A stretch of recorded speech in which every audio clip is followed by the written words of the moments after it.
Hey guys, tonight we begin a journey into one of history's most shocking secrets. A time when your innocent, Victorian great-grandmother was likely higher than a kite every single day of her life. Picture this.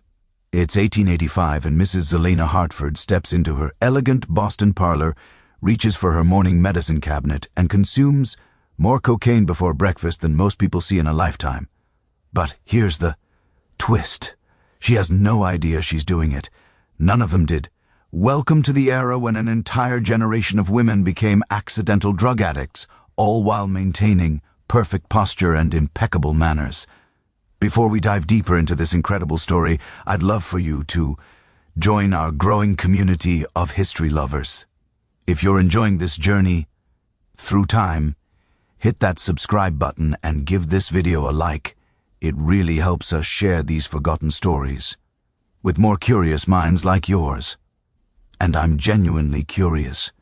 Where are you listening from tonight? And what time is it where you are? Drop a comment and let me know. There's something magical about knowing we're all exploring history together from different corners of the world. Now, dim those lights, get comfortable, and let's step into a world where medicine cabinets were more dangerous than street corners.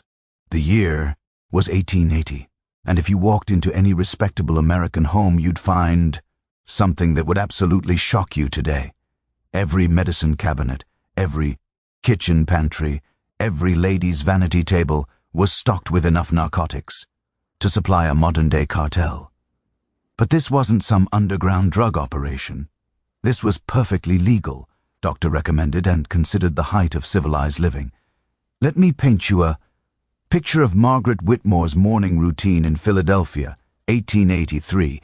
She wakes up and immediately reaches for her bottle of Mrs. Winslow's soothing syrup. Not for a baby, mind you, but for her own nervous constitution. One spoonful contains enough morphine to knock out a horse, but the label cheerfully promises it will restore feminine tranquility.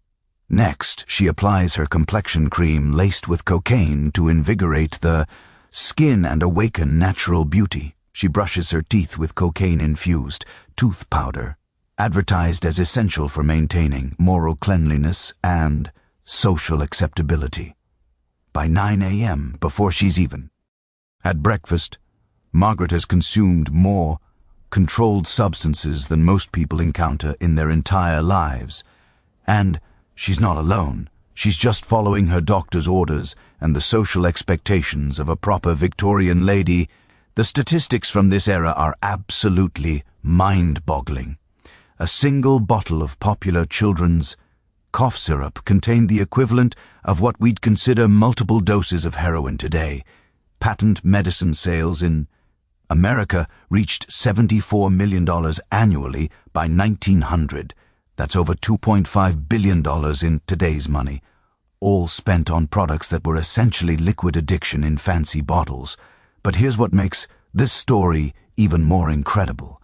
These weren't products hidden in dark alleys or sold by shady characters. They were advertised in ladies' magazines, endorsed by prominent physicians, and sold in the finest department stores. Macy's in New York had an entire floor dedicated to medicinal preparations for the discerning woman. Sears and Robot catalogs featured pages upon pages of cocaine-laced products, right next to kitchen appliances and Sunday dresses. Dr. William Hammond, the former Surgeon General of the United States Army, publicly endorsed cocaine as a VA louable remedy for mental depression and nervous exhaustion. And the Boston Medical Journal published glowing reviews of cocaine treatments for everything from hay fever to excessive emotionalism in the female temperament. These weren't quack doctors operating from wagon trains. These were Harvard-educated physicians writing in the most prestigious medical publications of their time. The social pressure to use these products was immense. Victorian society had very specific ideas about how women should behave. Calm, cheerful, never too emotional, always perfectly groomed, and completely devoted to their families. But here's the cruel irony.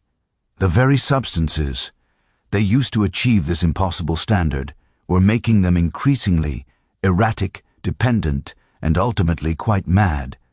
Take the case of Elizabeth Morrison, a well-documented socialite from Boston's Beacon Hill. Her diary, preserved in the Massachusetts Historical Society, chronicles her descent from a composed Victorian lady to what she herself described as a creature possessed by demons. It started innocently enough. Her physician prescribed Wagner's cocoa wine for her melancholic tendencies. Within 6 months, she was consuming NG 3 bottles daily and had begun experiencing what we now recognize as cocaine-induced psychosis.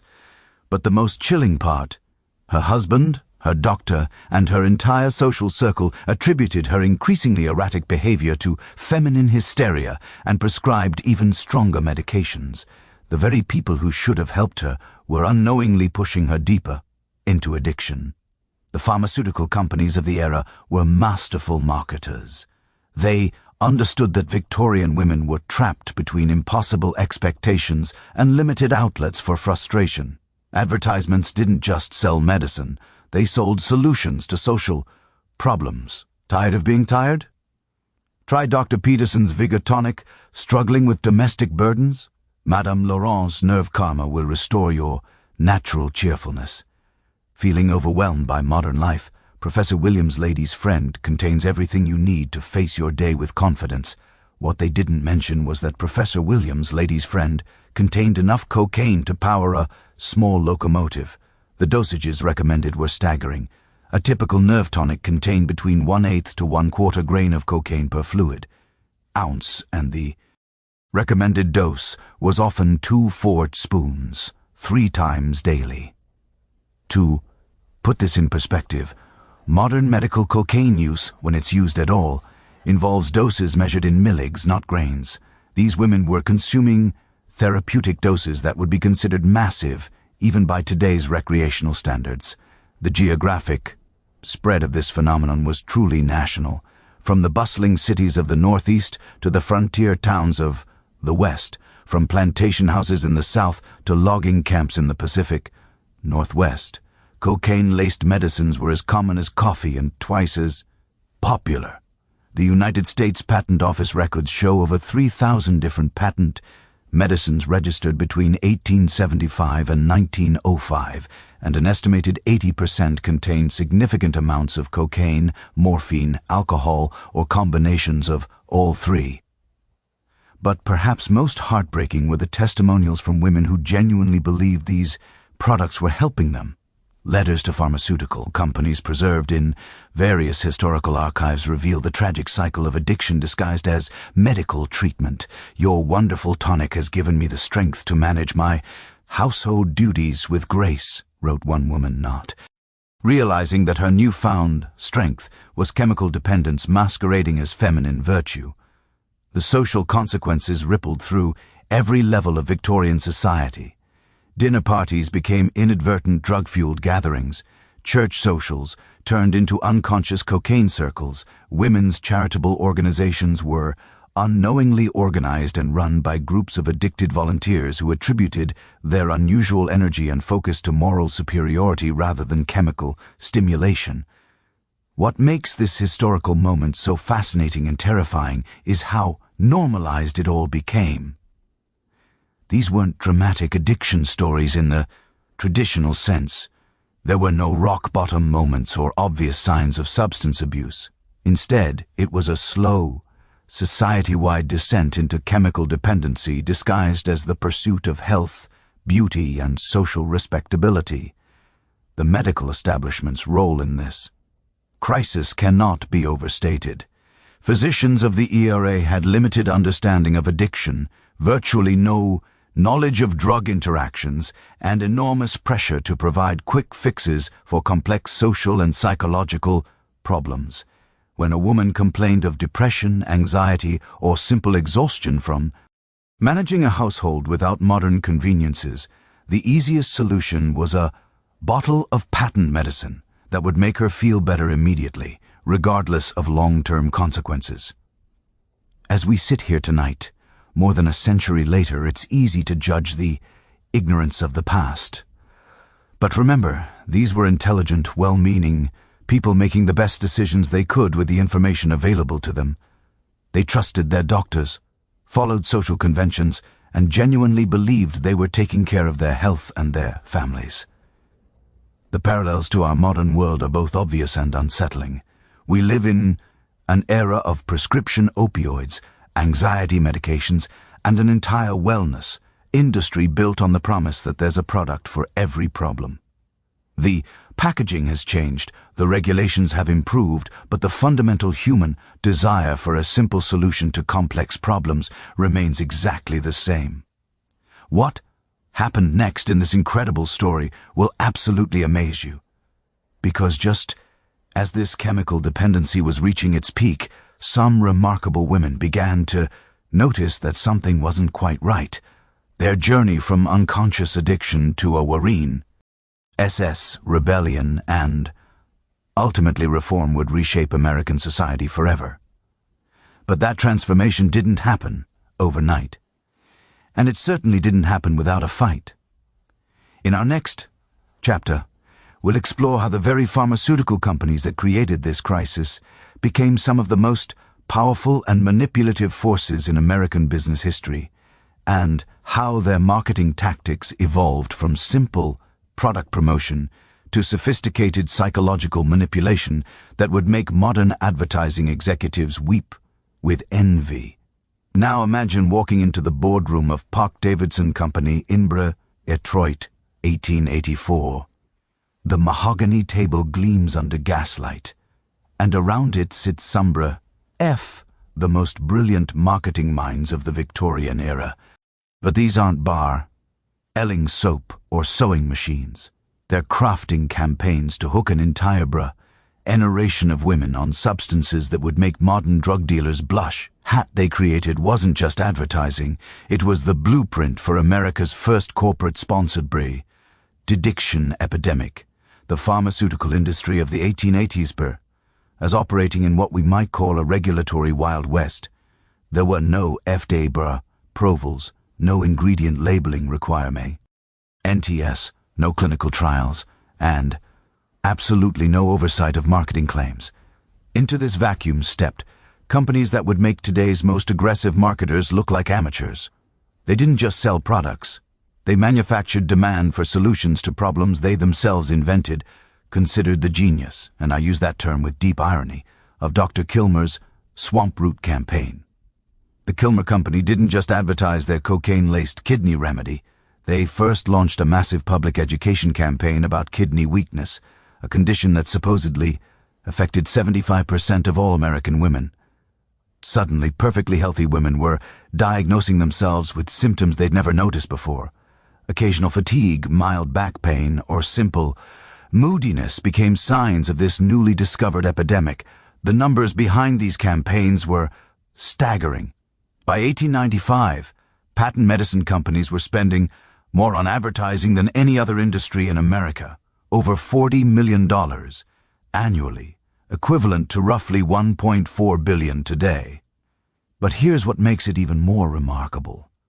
They were spending this money with surgical precision, targeting women's magazines, church newsletters, and ladies' social publications with messages specifically designed to exploit Victorian anxieties about femininity, health, and social status. Have you ever wondered how advertising became so sophisticated so quickly? The patent medicine industry was the laboratory where modern marketing psychology was born. They pioneered techniques we still see today: celebrity endorsements, before and after testimonials, limited time offers, and the creation of artificial urgency around health concerns. Take the case of Lydia Pinkham's vegetable compound, which became one of the most successful patent medicines in American history. Lydia Pinkham herself became the first female brand spokesperson, her grandmotherly face appearing in advertisements across the country. The compound contained 18% alcohol and significant amounts of cocaine, but it was marketed as a natural remedy for female complaints, a Victorian euphemism for everything from menstrual cramps to what we would now recognize as clinical depression. The company's marketing was revolutionary. They created detailed pamphlets explaining women's health in language that seemed scientific, but was actually designed to increase anxiety. They established a customer service department, the first of its kind, humble, where women could write letters describing their symptoms and receive personalized advice along with recommendations for increased dosages. These weren't medical consultations. They were sophisticated sales funnels disguised as healthcare, but perhaps most insidiously, they understood the power of social proof. The company paid women to host pink parties in their homes where neighbors would gather to hear testimonials about the compound's miraculous effects. These weren't just product demonstrations. They were peer pressure campaigns that transformed drug distribution into social entertainment.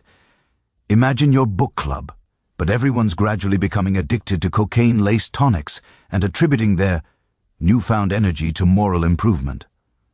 The pharmaceutical companies also pioneered what we now call lifestyle marketing. They didn't just sell medicine, they sold an identity.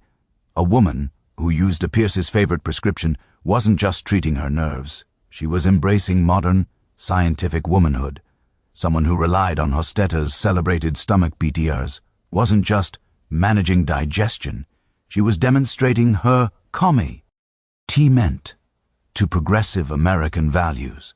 The language used in these advertisements was masterfully crafted. Instead of saying, contains cocaine, labels would read fortified with natural Peruvian extract. Rather than morphine, they'd list concentrated poppy essence. The word addictive didn't exist in their vocabulary. Instead, they spoke of forming beneficial daily habits and creating healthful dependencies that strengthen feminine constitution. Dusktook William Radham's microkiller provides a perfect example of how these companies manufactured both fear and solution simultaneously. Radham first published pamphlets about the microtheory of disease, the idea that invisible organisms were causing illness throughout American society. This wasn't entirely wrong, scientifically, but Radham's version was designed to create maximum anxiety. He claimed that 99% of all human ailments were caused by microbes and that most people were walking around infected without knowing it. Then came the solution, microkiller, a pink liquid that contained mercury, hydrochloric acid, and red wine. The marketing promised it would kill every harmful microbe in the human body. The reality was that it was too slowly, poisoning customers while making them feel temporarily energetic due to its stimulant properties. But here's the brilliant part. When customers started feeling worse, Radham's literature explained that this was evidence the treatment was working, that they were experiencing beneficial healing reactions as the microbes died off. By 1890, Radham was selling 50,000 bottles monthly and had established distribution networks across the United States, Canada, Theodore, and even Europe. His success spawned dozens of imitators, each claiming to have discovered an even more effective microbe-killing formula. The competition led to an arms race of increasingly potent and dangerous formulations. The geographic expansion of these companies reads like an invasion plan. They started in major cities, New York, Boston, Philadelphia, where they could access wealthy women and established medical networks. Then they systematically expanded westward, following the railroad lines and establishing distribution networks in every town with more than 500 residents. By 1900, you could buy patent medicines in general stores from Maine to California, from Minnesota to Texas. The companies understood regional psychology too. In conservative religious communities, they emphasized moral purity and spiritual health. In progressive urban areas, they promoted scientific advancement and modern efficiency. In frontier towns, they promised strength and endurance for harsh living conditions. Same products, different in messaging, all designed to make local women feel that these medicines were specifically created for their unique circumstances. But perhaps most cleverly, they created what economists would now call artificial scarcity. Limited edition formulations, seasonal availability, and exclusive regional distributions made women feel they needed to stock up when the opportunity arose. Many households had medicine cabinets that look more like pharmacies, with dozens of different bottles containing variations of essentially the same cocaine and alcohol formula. The testimonial industry became a sophisticated operation. Companies employed writers to create believable personal stories from fictional customers. They paid real customers to provide enthusiastic endorsements. They even hired actresses to appear at public demonstrations, sharing dramatic before and after stories of their transformations. Each ESC weren't just advertisements. They were early forms of pharmaceutical theater. One of the most successful was Mrs. Joe Person's Remedy, which claimed to cure everything from blood disorders to female irregularities. Mrs. Person herself toured the South, speaking at churches and women's clubs about her miraculous recovery from various ailments. What audiences didn't know was that Mrs. Person's Remedy contained enough cocaine to maintain her enthusiastic energy throughout these grueling speaking tours, creating a feedback loop where the drug's effects validated the testimonials that sold more drugs. The social implications were staggering. Entire communities became inadvertently synchronized in their chemical dependency. Church choirs sang with unusual vigor because half the sopranos were on cocaine-laced throat lozenges. Garden clubs planned increasingly elaborate events because their members were consuming stimulant-infused nerve tonics. Women's suffrage meetings had unusual energy and focus because attendees were unknowingly under the influence of various patent medicines. The economic impact extended far beyond the pharmaceutical companies themselves. Entire industries emerged to support this chemical lifestyle. Specialized glass bottle manufacturers, label printing companies, cork suppliers, and shipping networks. Thousands of Americans found employment in what was essentially a massive legal drug distribution system. But the most tragic aspect was how the success of these marketing campaigns created a self-reinforcing cycle. As more women used these products and experienced their temporary energizing effects, they became living advertisements for pharmaceutical solutions to life's challenges. Their testimonials weren't lies. They genuinely felt better while under the influence. The problem was that better was chemically induced and ultimately unsustainable. The companies also pioneered subscription models, encouraging customers to establish regular delivery schedules for their medicines. This created predictable revenue streams while ensuring customers never ran out of their daily doses. It was an early form of automatic renewal, but instead of magazines or newspapers, people were subscribing to their own addiction. As these marketing empires grew more sophisticated and profitable, they began to attract attention from an unexpected source, the very womb they were targeting. Some customers started to notice patterns that the companies hoped would remain invisible. But the story of how Victorian women began to fight back against this corporate manipulation involves some of the most remarkable acts of courage and detective work in American history. Coming up next, we'll step inside the actual homes where this chemical transformation was taking place daily. You'll meet women whose morning routines involved more controlled substances than most people encounter in a lifetime, and discover how the simple act of cleaning house became a gateway to a world of pharmaceutical-induced mania. Picture Sarah Mitchell standing in her pristine Boston kitchen on a Tuesday morning in 1887, armed with what she believes are the tools of domestic perfection. But this isn't your typical cleaning routine. Sarah's cabinet holds bottles of miracle kitchen cleanser infused with enough cocaine to fuel a small army, spotless surface polish containing morphine derivatives, and heavenly home refresher. That's basically liquid stimulants disguised as cleaning supplies. What happens next would make even the most dedicated modern housekeeper question everything. I thought they knew about spring cleaning. The domestic cleaning industry of the 1880s had discovered something remarkable. If you put cocaine in household products, women would clean with the intensity of someone preparing for a royal inspection, and Victorian society, obsessed with moral cleanliness being reflected in physical cleanliness, embraced this chemical assistance with open arms and tightly closed minds. Sarah's morning routine began at 6 a.m. with what she called her preparation ritual.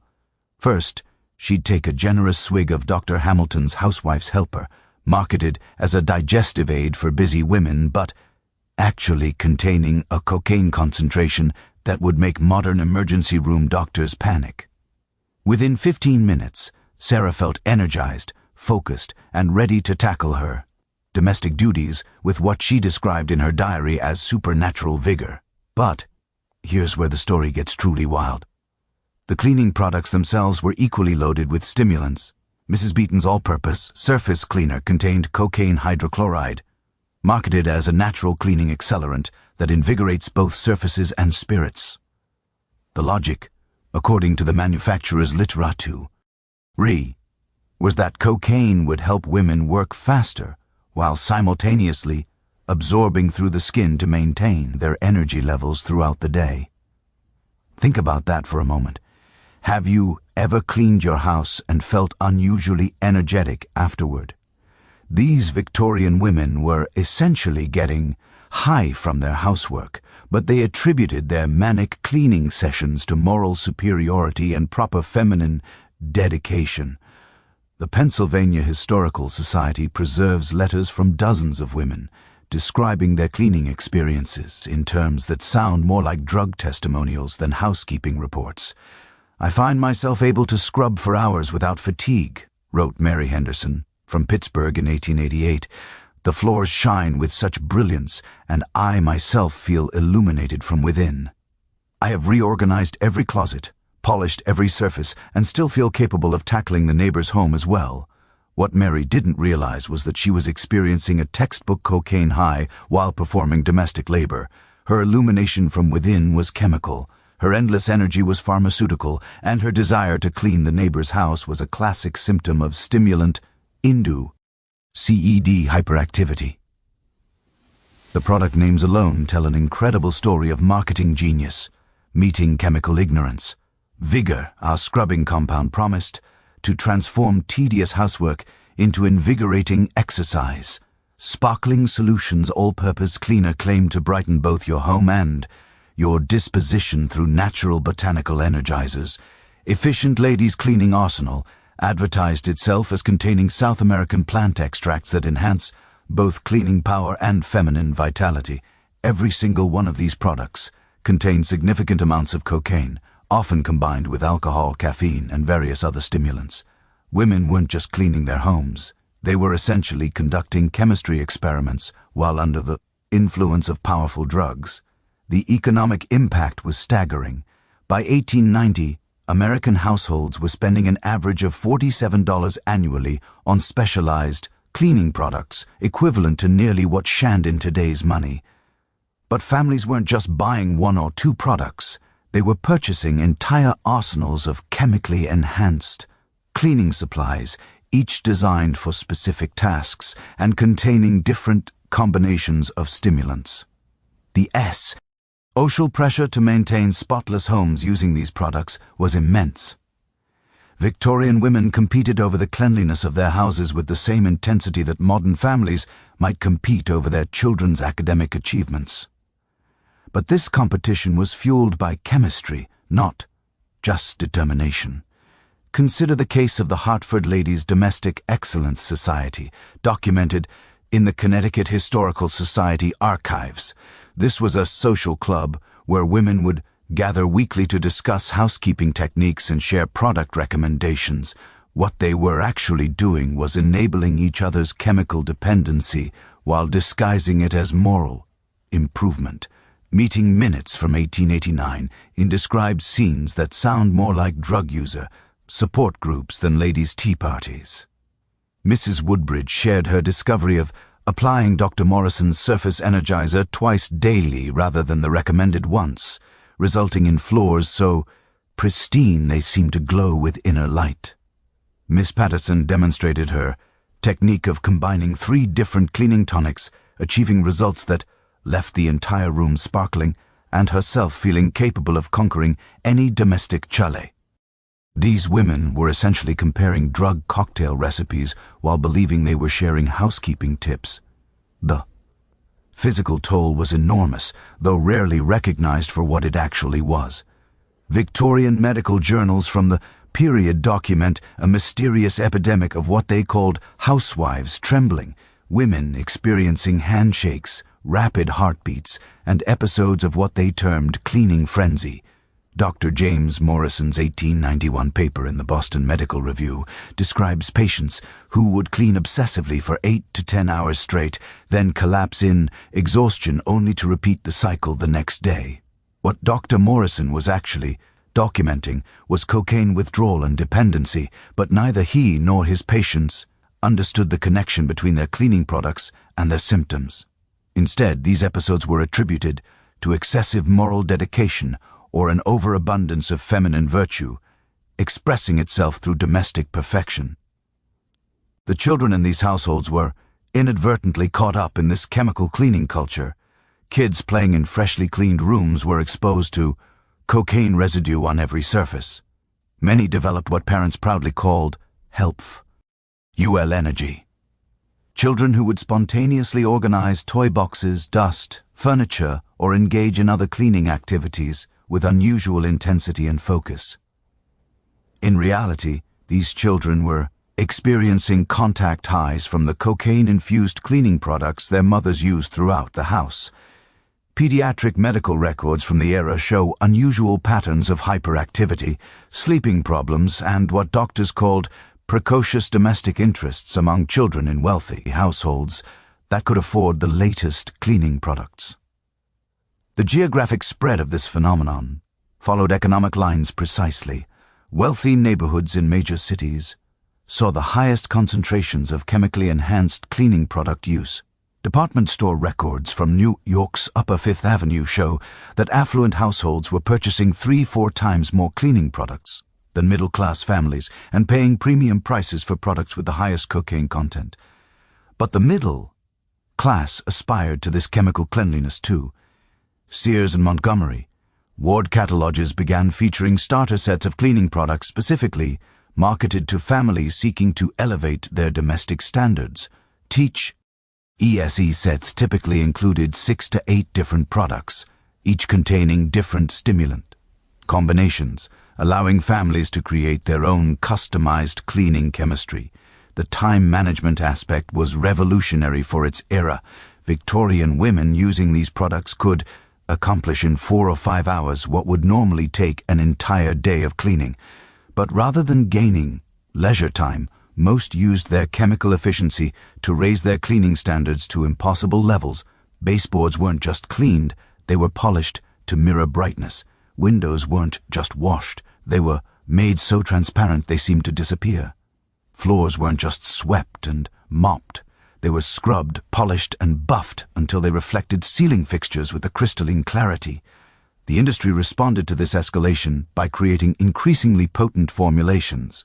Super-strength domestic solutions appeared in 1892, containing cocaine, concentrations that were double the original products. Professional-grade home cleaning systems were marketed to women who wanted to achieve commercial-level results in residential settings. By the mid-1890s, some cleaning products contain cocaine concentrations that would have been dangerous even for experienced medical patients. But Victorian women, convinced that their increased energy and obsessive attention to detail were signs of moral improvement, enthusiastically embraced these increasingly powerful formulations. The physiological effects extended far beyond simple energy increases. Many women developed what we would now recognize as obsessive-compulsive behaviors around cleaning. They would polish the same surface dozens of times, reorganize closets daily, and spend hours arranging household objects with mathematical precision. But Victorian society interpreted these behaviors as evidence of exceptional feminine virtue and domestic skill. The crash cycles were brutal but rarely understood. After 68 hours of chemically fueled cleaning marathons, women would experience what they called virtuous exhaustion, complete physical collapse, depression, and an inability to perform even basic tasks. Rather than recognizing this as drug withdrawal, they attributed these crashes to having worked so hard that they temporarily depleted their feminine energy reserves. The solution, according to both the medical establishment and the cleaning product industry, was more medicine and more products. Women experiencing post-cleaning crashes were encouraged to take restorative tonics, more cocaine, and to maintain their energy with daily cleaning supplements. Also, more cocaine. This created a feedback loop where the solution to drug-induced problems was more drugs, and the evidence of the product's effectiveness was actually evidence of chemical dependency. The more exhausted women felt after their cleaning marathons, the more convinced they became that they needed better products and stronger formulations. But what happened when these chemically enhanced cleaning sessions moved beyond simple housework and into the social sphere reveals an even more remarkable chapter in this story. Victorian women began hosting what they called cooperative cleaning parties, social gatherings that combined friendship, community service, and mass chemical consumption in ways that would reshape American social culture forever. Get ready to discover how these innocent-seeming domestic gatherings became some of the most drug-fueled social events in American history, and why Victorian tea parties were often more chemically intense than modern music festivals. Let's step into the powder room of Isabella Worthington's Manhattan mansion on an autumn evening in 1889. Isabella sits before her ornate vanity mirror, surrounded by what looks like an apothecary fever dream. Dozens of crystal bottles, silver jars, and delicate porcelain containers, each promising to unlock the secrets of Victorian beauty perfection. But this isn't just a skincare routine we're witnessing. This is a nightly ritual of chemical transformation that would make a modern cosmetics chemist run screaming from the room. The Victorian beauty standard was as demanding as it was dangerous. Women were expected to achieve an almost supernatural level of physical perfection, skin so pale it appeared translucent, waist so tiny they defied anatomy, and an ethereal, otherworldly appearance that suggested they lived on moonbeams and moral virtue rather than actual food. Achieving this impossible standard required what the beauty industry euphemistically called cosmetic assistants, products that promised miraculous transformations but delivered something far more sinister. Isabella's evening routine began with Dr. Mackenzie's Complexion Miracle, a face cream that promised to restore the blooming freshness of youth while invigorating the feminine spirit. The active ingredient, cocaine hydrochloride, at a concentration of nearly 4% combined with lead-based whitening agents and mercury compounds. As she massaged this toxic cocktail into her skin, Isabella felt an immediate tingling sensation that she interpreted as awakening cellular vitality. In reality, she was experiencing the early stages of chemical burns, combined with a cocaine high absorbed directly through her facial tissue. But the face cream was just the beginning. Next came Professor Hendris Eye Brightening Solution, drops that promised sparkling, vivacious eyes that captivate and enchant. Each drop contained enough cocaine to dilate pupils dramatically while numbing the eye tissues. Victorian women believed that the resulting wide-eyed, startled appearance was the epitome of feminine beauty, not realizing they were walking around in a state of drug-induced ocular paralysis. Have you ever wondered why Victorian portrait photographs show women with such distinctive, almost haunting stares? Those weren't natural expressions. They were the result of systematic chemical manipulation of facial muscles and eye function. The beauty industry had weaponized women's insecurities with precision that would make modern marketing executives weep with admiration. They didn't just sell products. They created entire mythologies around feminine inadequacy. Advertisements in ladies' magazines featured before and after illustrations showing the transformation from common woman to ethereal beauty, with detailed explanations of how each product addressed specific feminine deficiencies.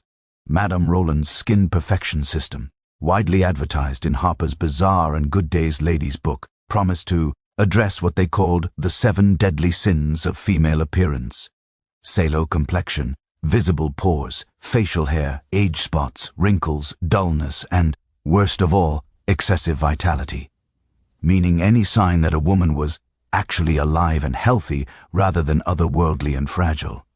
The system consisted of 7 different products, each containing increasingly dangerous combinations of chemicals. The purifying wash contained sulfuric acid and cocaine. The pore-minimizing tonic featured arsenic compounds and morphine derivatives. The complexion perfector combined lead, mercury, and enough stimulants to keep users awake for days. Women weren't just beautifying themselves, they were engaging in systematic self-poisoning while paying premium prices for the privilege. The economic scale of this beauty industrial complex was staggering. By 1892, American women were spending an estimated $89 million annually on cosmetic products, equivalent to nearly $3 billion in today's economy. But unlike modern cosmetics, these weren't just temporary enhancements. They were creating permanent physical and psychological changes in their users. The application techniques themselves were ritualistic and time-consuming.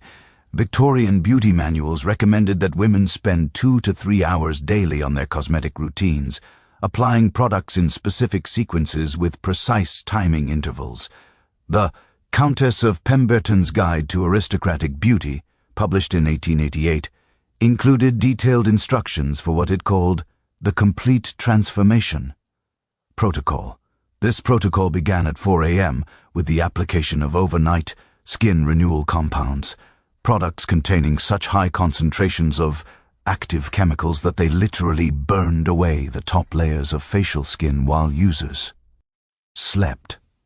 Women would wake up with faces that were raw, sensitive, and completely dependent on additional products to function normally. The morning routine involved protective base applications, creams designed to create a barrier between the damaged skin and the environment. But these protective creams contain their own cocktails of stimulants and narcotics, ensuring that women remained chemically altered throughout their daily activities. The midday refreshment applications were designed to maintain the chemical effects throughout the day. Victorian ladies carried small silver containers of beauty maintenance powders that they would discreetly apply every few hours. These powders contained concentrated cocaine, allowing women to top off their chemical highs while maintaining the appearance of simple vanity touch-ups. The evening routine was the most intensive, involving the removal of the day's chemical layers and the application of overnight treatments that would continue, the cycle of destruction and chemical dependency. Women weren't just maintaining their appearance, they were trapped in daily cycles of self-administered chemical abuse. The physical effects were devastating, but I interpreted as signs of beauty, success, the characteristic Victorian pale complexion that we admire in historical photographs wasn't natural. It was the result of chronic mercury poisoning combined with cocaine-induced vasoconstriction. The wide-eyed ethereal expressions weren't genetic. They were symptoms of systematic drug use and chemical burns around the eye area. The psychological effects were equally profound. Women using these products reported feelings of confidence, energy, and euphoria that they attributed to looking more beautiful. They described sensations of inner radiance and spiritual elevation that seemed to confirm the product's effectiveness. What they were actually experiencing were the mood-altering effects of cocaine, morphine, and other psychoactive substances absorbed through their skin. To Sarah McKinney Stewart, one of the first African-American female physicians, documented these effects in her 1890s medical practice in Brooklyn. Her patient records preserved at the New York Historical Society describe women who came to her complaining of beauty-related malades, trembling hands, rapid heartbeat, sleeplessness, and what they called excessive facial sensitivity. Dr. Stewart quickly recognized these as symptoms of chronic poisoning and drug dependency, but when she tried to explain the connection to cosmetic products, her patients often refused to believe her. The beauty industry's marketing had been so effective that women would rather suffer serious health consequences than give up products they believed were essential to their social survival. The social pressure to maintain these chemical beauty routines was immense.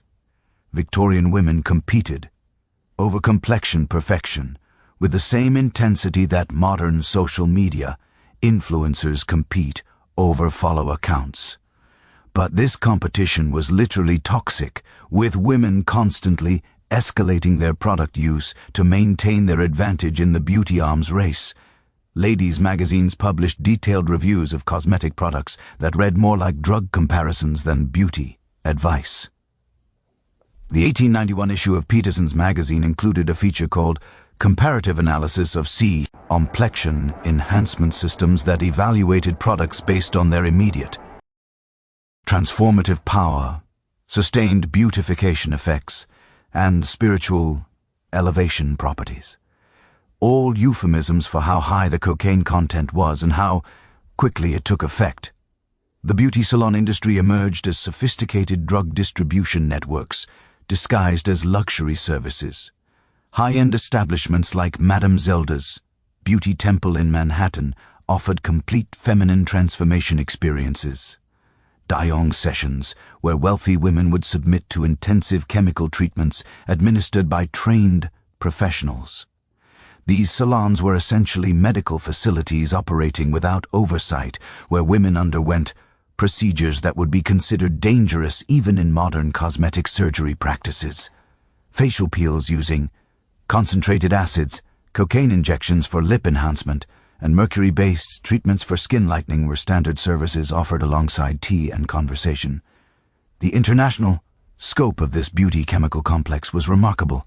American women were using products imported from Paris, London, and Vienna, each claiming regional beauty secrets while containing essentially the same dangerous chemical combinations. The global trade in beauty chemicals created supply chains that connected Victorian ladies' vanities tables to cocoa plantations in South America, opium fields in Asia, and mercury mines in Europe. But perhaps most tragically, these beauty standards and the chemical means to achieve them were being passed down through generations. Mothers taught daughters to begin using these products as soon as they showed signs of physical maturity, creating multi-generational cycles of chemical dependency disguised as feminine education. The documentation of these generational patterns reveals one of the most heartbreaking aspects of the Victorian beauty industry: the way it systematically indoctrinated young women into believing that their natural appearance was inadequate and that chemical enhancement was not just desirable but morally necessary for proper feminine development. As we delve deeper into this world of chemical beauty standards, we're about to discover how these individual transformations connected to create society-wide crisis that would ultimately challenge the very foundations of Victorian medical practice. The story of how doctors and the women they treated became locked in a cycle of chemical dependency that neither understood is both tragic and remarkably relevant to our modern struggles with prescription drug culture. Next, we'll explore the examining rooms and consultation chambers where Victorian physicians, armed with good intentions but dangerous ignorance, prescribed treatments that would turn routine medical visits into gateways to chemical dependency that destroyed lives while promising to heal them. Settled into the burgundy leather chair of Dr. Cornelius Whitman's prestigious Beacon Hill office, Mrs. Catherine Pemberton smooths her silk gloves and prepares to describe what she believes are symptoms of moral weakness. It's March 1888, and Catherine is experiencing what we would now recognize as clinical depression following the death of her infant son. But Dr. Whitman, Harvard-educated and considered one of Boston's most progressive physicians, is about to prescribe a treatment that will transform Catherine's grief into something far more dangerous than sadness could ever be. The Victorian medical establishment had created an entire classification system for women's emotional and physical experiences that was both scientifically ignorant and devastatingly effective at turning normal human responses into profitable medical conditions. What they called hysteria encompassed everything from grief and anxiety to simple fatigue or independent thinking. The prescribed treatments read like a drug dealer's inventory disguised as medical wisdom. Doc Whitman opens his leather-bound prescription pad and writes with the confidence of someone who genuinely believes he's practicing cutting-edge medicine. For your melancholic constitution and nervous exhaustion, he explains to Catherine, I'm prescribing Dr. Hammond's nerve and brain tonic 3 tablespoons daily with meals. Additionally, you'll take Professor Barlow's female restorative 2 teaspoons every 4 hours for emotional regulation. What Catherine doesn't know is that Dr. Hammond's nerve and brain tonic contains 12% cocaine by volume, while Professor Barlow's female restorative combines cocaine with chloral hydrate, a combination that would make modern emergency physicians declare a medical crisis. But in Whitman's world, this isn't drug dealing. This is therapeutic intervention based on the latest scientific understanding of female psychology. The medical literature of the 1880s reveals the breathtaking scope of conditions that physicians treated with cocaine-based medications. The American Journal of Medicine published articles with titles like The Therapeutic Application of Cocaine in Nervous Disorders of the Female Constitution and Cocoa Preparations in the Treatment of Hysterotic Manifestations. These weren't fringe publications. They were mainstream medical journals read by thousands of practicing physicians across the country. Dr. William Alexander Hammond, former Surgeon General of the United States, wrote extensively about what he called the cocaine solution to female emotional irregularities. His 1887 paper in the New York Medical Journal stated, "The female nervous system, being more delicate and susceptible than the male, requires more vigorous intervention to restore proper emotional balance. Cocaine, properly administered, can transform a weeping, irrational woman into a model of feminine composure and domestic efficiency." Think about the terrifying logic here. The medical establishment was essentially arguing that women's natural emotional responses were pathological, conditions requiring chemical correction, grief over loss, anxiety about social expectations, fatigue from managing households without modern conveniences. All of these were reframed as medical disorders requiring pharmaceutical intervention. The prescription patterns reveal the systematic nature of this chemical approach to women's healthcare. A typical nervously exhausted Victorian woman might receive prescriptions for morning stimulants, afternoon mood stabilizers, evening relaxation compounds, and emergency doses for acute emotional episodes. Each of these contain different combinations of cocaine, morphine, alcohol, and chloral hydrate. Catherine's treatment protocol, preserved in Dr. Whitman's patient records at the Massachusetts Historical Society, shows the escalating nature of Victorian psychiatric medication. Week 1, standard doses of 2 different cocaine-based tonics. Week 3, increased dosages plus the addition of morphine-based nerve pills for nighttime anxiety. Week 6, the original medications plus emergency relief powders, containing pure cocaine for what Dr. Whitman termed breakthrough melancholic episodes. By week 8, Catherine was consuming enough controlled substances daily to incapacitate a modern adult, but she was reporting to Dr. Whitman that she felt wonderfully restored and filled with feminine vitality. Her diary entries from this period, donated to the Schlesinger Library by her descendants, read like testimonials from someone experiencing a chemical high. I wake each morning with such energy and clarity. The world seems brighter, my duties lighter, my very soul elevated to realms of profound understanding.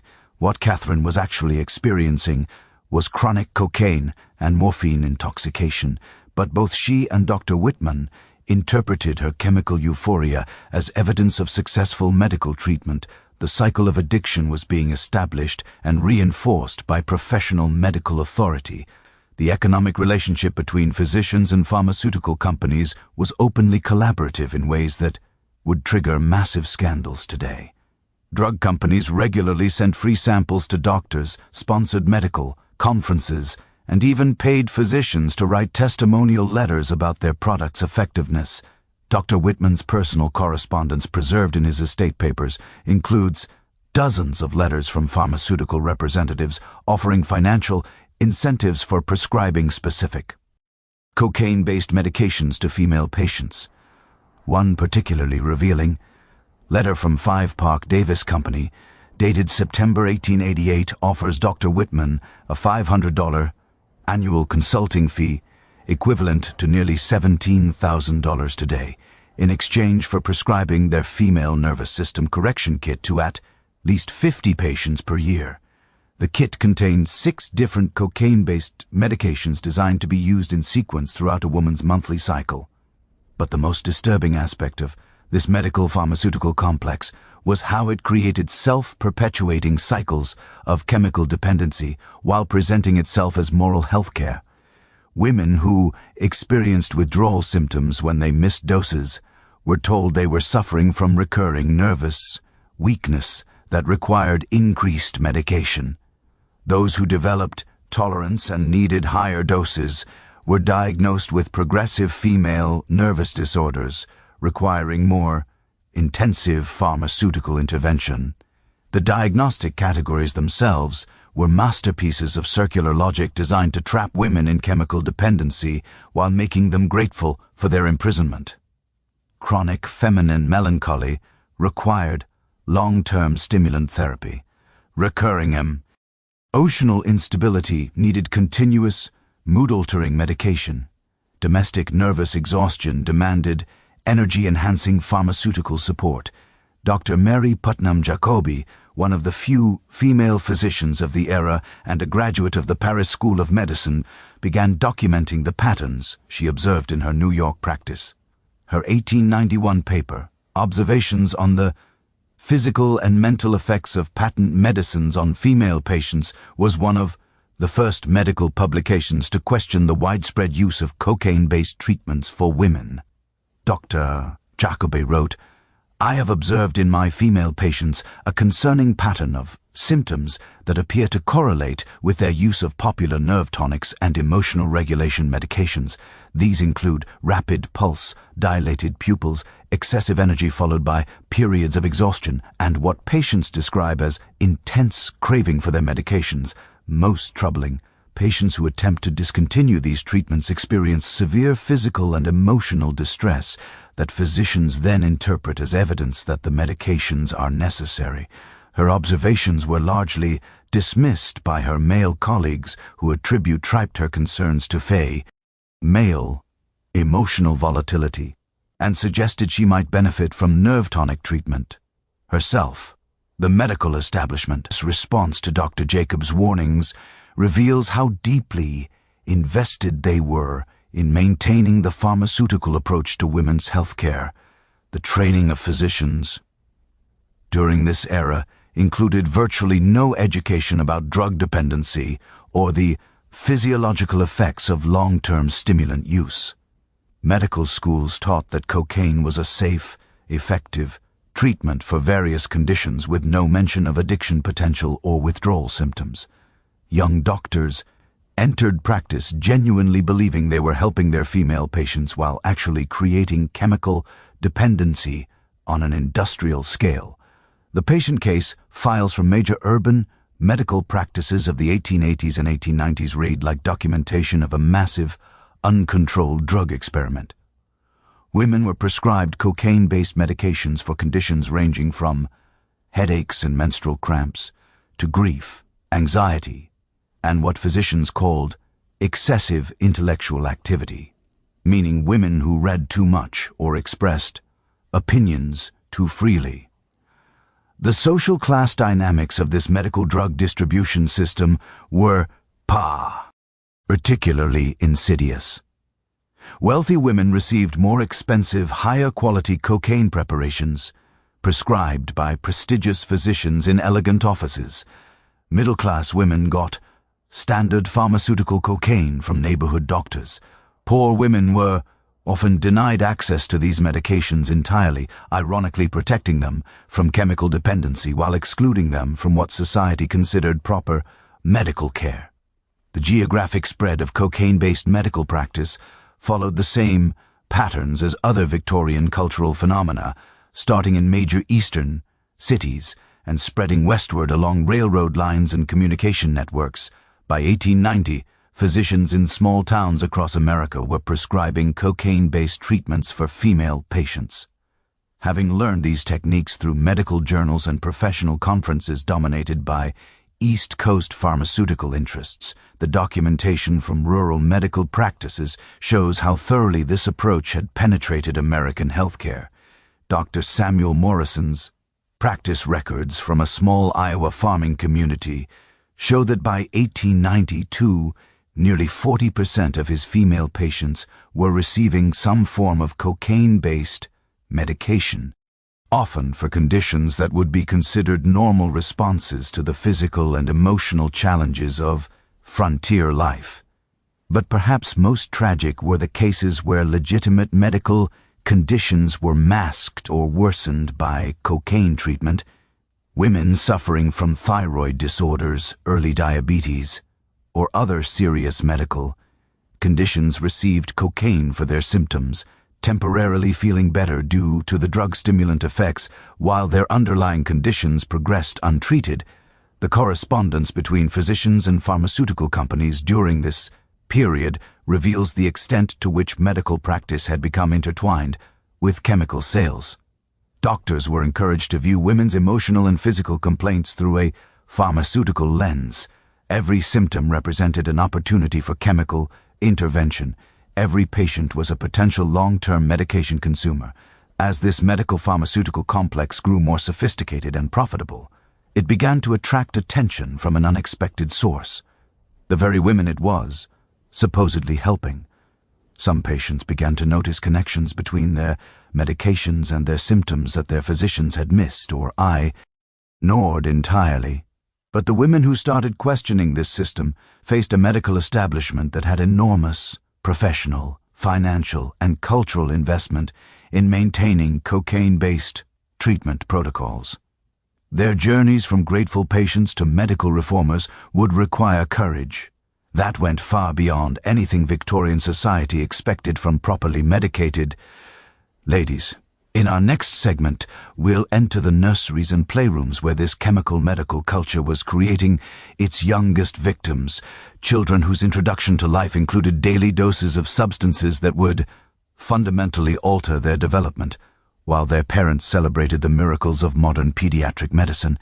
Through the gleaming mahogany doors of Mrs. Cornelius Vanderbilt's Fifth Avenue mansion, we glimpse a scene that would redefine everything you thought you knew about Victorian high society. The date is October 15, 1889, and New York's most distinguished ladies have gathered for what appears to be an elegant afternoon tea party. Crystal chandeliers cast prismatic light across silk gowns. Servants glide between guests with silver trays, and the conversation sparkles with wit and refinement. But look closer at those delicate teacups, those ornate serving dishes, those charming little bottles the ladies pass discreetly among themselves. This isn't just a social gathering. This is one of the most drug-intensive events in American social history, disguised as the height of Victorian respectability, the transformation of elite Victorian social gatherings into sophisticated drug distribution networks happened so gradually and elegantly that even the participants remained largely unaware of what they were creating.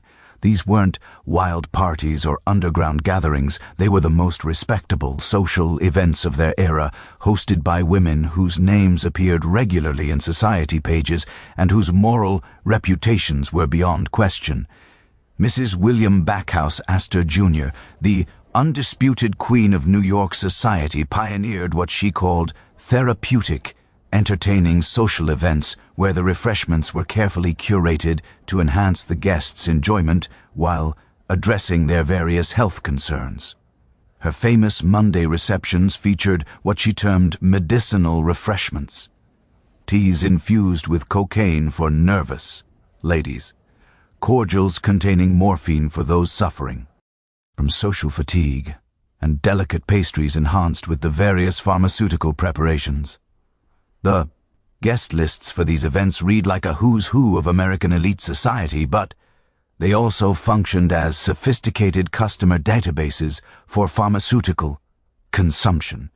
Mrs. Astor kept detailed records of her guests' preferences for different therapeutic refreshments, essentially tracking their drug consumption patterns, while maintaining the facade of gracious hospitality. Think about the social genius of this system. Imagine being able to consume controlled substances in the most socially acceptable setting possible, surrounded by the most respectable people in society, with consumption encouraged and facilitated by women whose moral authority was unquestionable. It was the perfect cover for what was essentially organized drug use among America's social elite. The menu planning for these events was surprisingly sophisticated. The Delmonico's catering records, preserved in the New York Historical Society archives, show detailed specifications for ladies' social refreshments that read more like pharmaceutical formulations than party planning. Afternoon stimulation service included COC, infused tea cakes, morphine-laced Pest 4, and what they called conversation-enhancing cordials, containing various combinations of psychoactive substances. The social protocols that developed around these chemically enhanced gatherings were elaborate and specific. Ladies would arrive at 2 p.m. for what was called preparatory refreshment, essentially a pre-party dose of stimulants to ensure proper energy levels. The main event from 3-5 p.m. featured social sustenance service with carefully timed distribution of different pharmaceutical refreshments designed to maintain optimal chemical states throughout the gathering. The final phase, departure preparation, involved restorative tonics designed to help guests transition back to their normal domestic responsibilities. But perhaps most remarkably, these events served as informal pharmaceutical consultation sessions. Women would discuss their various health concerns and share recommendations for specific products and dosages. The conversation at these gatherings, recorded in several participants' diaries, reveals detailed discussions of drug effects, tolerance levels, and combination strategies that would sound familiar to anyone who witnessed modern prescription drug culture. Mrs. Sterrant Fish, another prominent New York hostess, elevated these pharmaceutical social gatherings to new levels of sophistication with her Wellness Wednesdays, weekly events where she invited medical experts to educate her guests about the latest therapeutic products while providing generous sampling opportunities. These weren't medical consultations. They were essentially drug sales presentations disguised as educational, social events. The financial scale of these elite pharmaceutical social gatherings was staggering. Mrs. A's household accounts show that she spent more on medicinal refreshments for her social events than most middle-class families spent on food for an entire year. A single afternoon reception might involve $200 worth of pharmaceutical preparations, equivalent to nearly $7,000 in today's money, distributed as party favors and refreshments. The geographic spread of this high society pharmaceutical culture followed the social networks of America's elite families. What started in New York's Fifth Avenue mansions quickly spread to Boston's Beacon Hill, Philadelphia's Main Line, and the grand estates of Newport. By 1890, elite social events from coast to coast featured similar pharmaceutical refreshment services. The servants who worked these events became inadvertent witnesses to the transformation of their employers and guests. The Diary of Mary O'Brien, an Irish immigrant who worked as a parliament for several prominent families, provides a fascinating perspective on what she called the ladies' strange parties. She wrote, "They arrive looking tired and proper, but after an hour of tea and sweets, they become quite different, louder, more animated, talking rapidly about things that seem to excite them greatly. By the end, some are nearly vibrating with energy. Others seem dreamy and distant." What Mary was observing were the predictable effects of cocaine, morphine, and other drugs being consumed in social settings by women who had no understanding of what they were actually ingesting. From the servant's perspective, these gatherings looked like transformation rituals where proper Victorian ladies temporarily became different people entirely. The children of these elite families were often present at the beginning or end of these events, and their observations recorded in letters and diaries provide additional insight into how these pharmaceutical social gatherings appeared to young observers. 13-year-old Caroline Sherahorn Astor, Mrs. A's daughter, wrote in her diary, "Mother's Monday ladies start quiet and end loud. They laugh at everything and seem to find the wallpaper fascinating. Some dance to music that isn't playing. The social networking that occurred at these chemically enhanced gatherings had real economic and political consequences. Business deals were negotiated, charitable organizations were founded, and social movements were launched by groups of women under the influence of various pharmaceutical preparations. The minutes of the New York Women's Hospital Association, founded at one of Mrs. Fish's Wellness Wednesdays, revealed decision-making processes that were clearly influenced by the participants' altered mental states. The cultural impact extended beyond individual gatherings to influence broader Victorian social customs. The practice of afternoon calling, the formal social visits that structured elite women's daily schedules, became increasingly structured around pharmaceutical refreshment exchanges. Women would visit friends specifically to share new products, compare effects, and coordinate their consumption schedules. The fashion industry responded to these pharmaceutical social gatherings with specially designed accessories. Delicate silver pillboxes became essential elements of formal attire. Tiny crystal bottles for liquid medications were incorporated into evening purses. Some jewelry pieces included hidden compartments for carrying emergency doses of various preparations. The wealthy weren't just consuming drugs socially. They were turning drug consumption into fashion statements. The international dimension of these elite pharmaceutical gatherings was remarkable. American society hostesses maintained correspondence with European counterparts, sharing information about regional pharmaceutical specialties and importing exotic preparations for their guests. Mrs. Disaster's 1891 International Wellness Exposition featured pharmaceutical products from France, Germany, Austria, and England, essentially creating a high society international drug sampling event.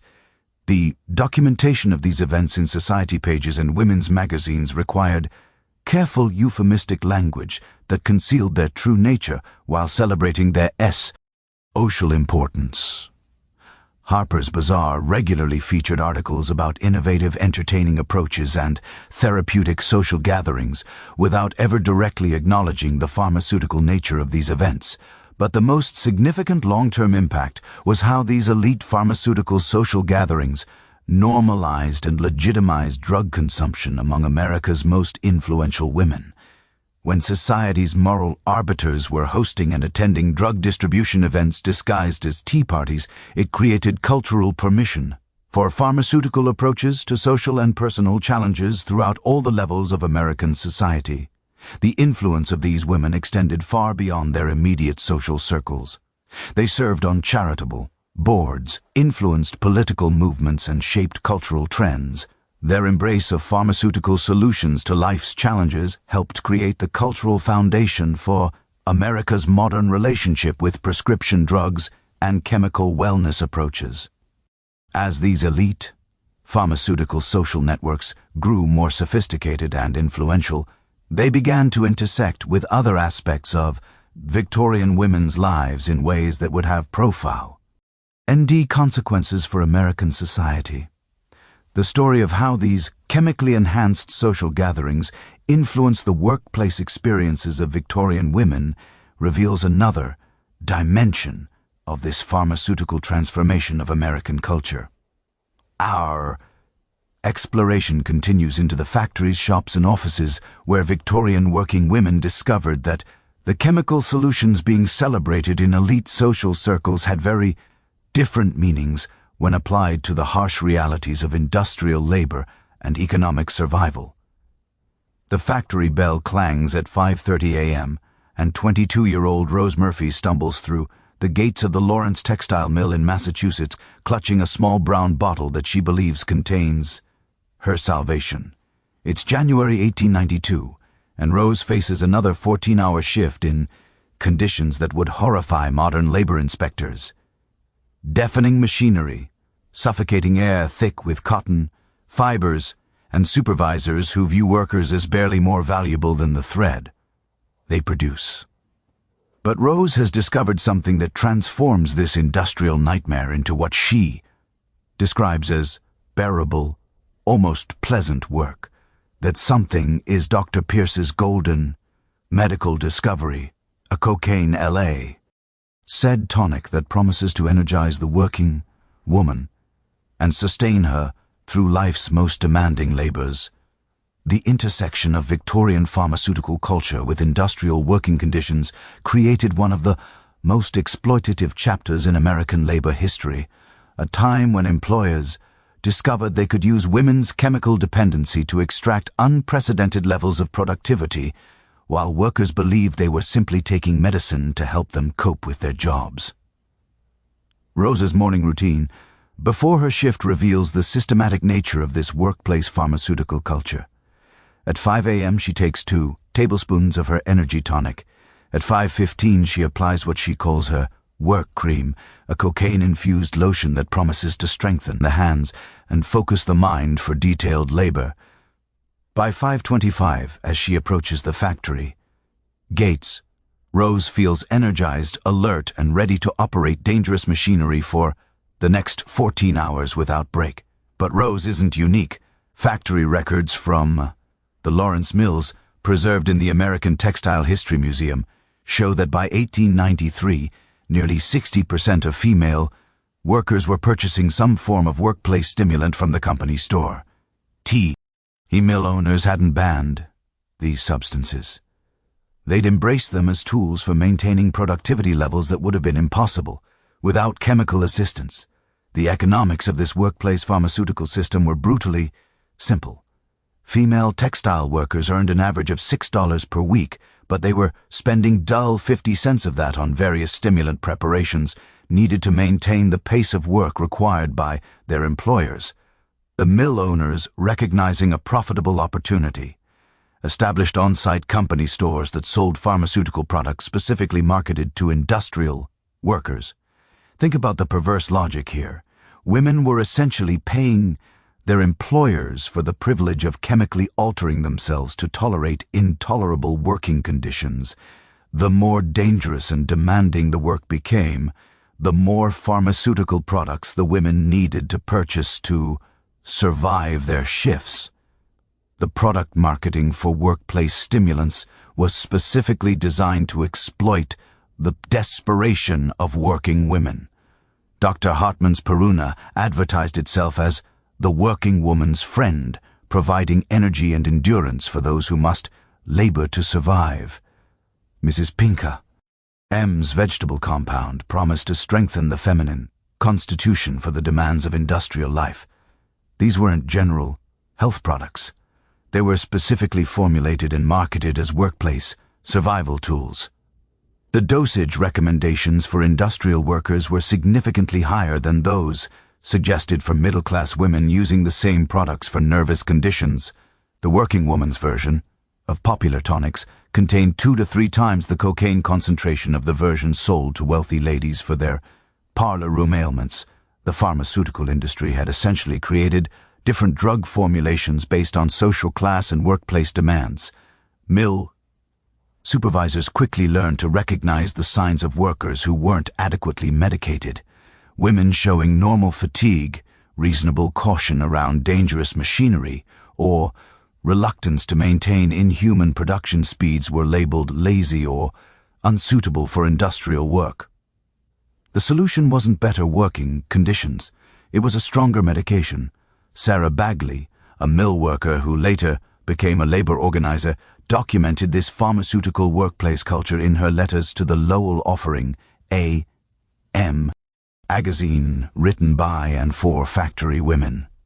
In 1894, she wrote, "The girls here are not themselves. They arrive pale and tired, take their morning medicine, and transform into something almost mechanical in their energy and focus. By afternoon, when the effects wear off, many can barely stand, but they take their second dose and continue until the evening bell." What Sarah was describing was a workplace culture of mandatory chemical dependency, where women's natural physical limitations were overcome through pharmaceutical intervention rather than humane working conditions. The mill owners had discovered that cocaine-enhanced workers could maintain production levels that were literally impossible for unmedicated human beings.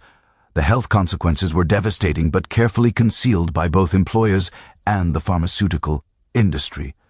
Company medical records, when that they existed at all, attributed workplace injuries and health problems to natural feminine weakness or insufficient constitutional strength for industrial labor, rather than recognizing the role of chemical exhaustion and drug-induced impaired judgment.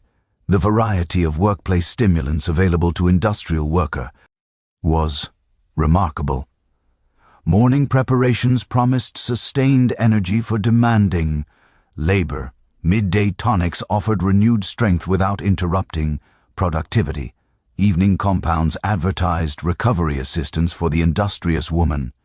Each product contained different combinations of cocaine, caffeine, alcohol, and other stimulants designed to address different phases of the industrial workday.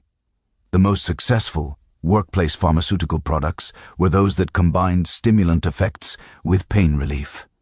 King's new discovery for women promised to eliminate fatigue while numbing the discomfort of repetitive labor. This dual-action approach allowed women to work through injuries, ignore warning signs of physical exhaustion, and maintain dangerous production levels while feeling artificially energized and pain-free. The social dynamics within factories created peer pressure for pharmaceutical use that reinforced the system. Women who could maintain high production levels while appearing energetic and focused became informal leaders and received better treatment from supervisors. Those who struggled to keep up without chemical assistance were marginalized and often fired for inadequate performance. Factory boarding houses where many mill workers lived became informal pharmaceutical distribution centers. Older workers would mentor newcomers not just in job skills, but in pharmaceutical strategies for surviving industrial work. Room sharing often involved sharing medications, creating communal drug dependency that strengthened social bonds while deepening chemical reliance. The geographic spread of this industrial pharmaceutical culture followed the expansion of American manufacturing, from the textile mills of New England to the garment factories of New York, from the food processing plants of Chicago to the tobacco factories of the South.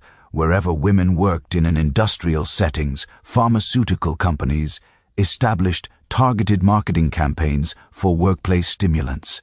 The advertising for these products appeared in publications specifically distributed to working women. The Factory Girl's Friend and Industrial Women's Weekly featured advertisements that spoke directly to the experiences of female industrial workers tired after your long shift. Dr. Morton's Working Woman's Tonic will restore your energy for evening responsibilities. Struggling to maintain production quotas? Professor Williams' industrial strength formula provides the extra capability you need, but perhaps most insidiously, some employers began requiring pharmaceutical use as a condition of employment. The Consolidated Textile Company in Rhode Island included in their 1895 Employee Handbook a section titled Maintaining Adequate Energy Levels that strongly recommended specific pharmaceutical products and dosing schedules for different types of work. While technically not mandatory, workers understood that failure to maintain chemically enhanced productivity levels would result in termination.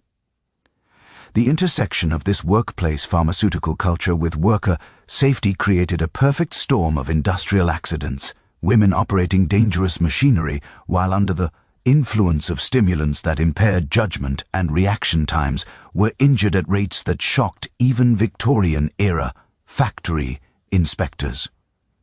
But rather than addressing the underlying pharmaceutical culture, factory owners installed more safety equipment and hired additional supervisors to monitor workers more closely. The economic exploitation extended beyond simple wage theft. Workers were not only underpaid for dangerous labor, but they were also required to purchase the chemical means to survive that labor from their employers. The mill stores sold pharmaceutical products at significant markups, creating additional profit streams from worker desperation, while ensuring that paychecks were immediately recirculated back to company coffers. The long-term health consequences for these working women were severe. but rarely documented in ways that connected them to pharmaceutical use. Mill fever, factory fatigue, and industrial hysteria were recognized medical conditions, but their relationship to chronic stimulant use went unrecognized by medical professionals, who were themselves prescribing similar substances to their middle-class patients. As this industrial pharmaceutical culture matured and spread throughout American manufacturing, it began to intersect with broader social movements in ways that would have profound consequences for American society. The story of how chemically dependent working women navigated the complex world of Victorian romance and marriage reveals yet another dimension of how pharmaceutical culture was reshaping the most intimate aspects of American life. The courtship rituals, marriage negotiations, and domestic arrangements that emerged when chemically altered women attempted to form relationships with equally altered partners created social dynamics that would challenge every assumption about Victorian family life and romantic love. Underneath the crystal chandelier of the Grand Ballroom at Chicago's Palmer House Hotel, something extraordinary and terrifying is unfolding on this December evening in 1893. Miss Charlotte Whitmore adjusts her pearl necklace with trembling fingers, not from nervousness about meeting her suitor, but from the effects of Dr. Hammond's pre-social confidence tonic she consumed an hour earlier. Across the room, Mr. Theodore Ashford straightens his white bow tie, while discreetly checking his pocket watch, calculating when he should take his next dose of Professor Williams's Gentleman Social Vigor Supplement. What's about to transpire isn't just Victorian courtship, it's a chemically orchestrated dance between two people whose personalities, emotions, and decision-making abilities have been fundamentally altered by pharmaceutical substances they don't understand. The transformation of Victorian romance and marriage by widespread pharmaceutical use created social dynamics that would make modern relationship therapists question everything they thought they knew about authentic human connection. When both partners in courtship were operating under the influence of powerful psychoactive substances, the very foundations of romantic compatibility, emotional intimacy, and marital consent became chemically complicated in ways that Victorian society never recognized. Charlotte's preparation for this evening began 3 days earlier with what her mother called romantic readiness protocols. Mrs. Whitmore, following advice from Harper's Bazaar's Guide to Proper Courtship Preparation, had Charlotte begin a regimen of Dr. Pierce's favorite prescription for enhancing feminine charm and emotional availability. The medication, containing significant amounts of cocaine and alcohol, was designed to make women more socially engaging, emotionally expressive, and what the advertisements tactfully called romantically receptive. But Charlotte's pharmaceutical preparation extended far beyond simple mood enhancement.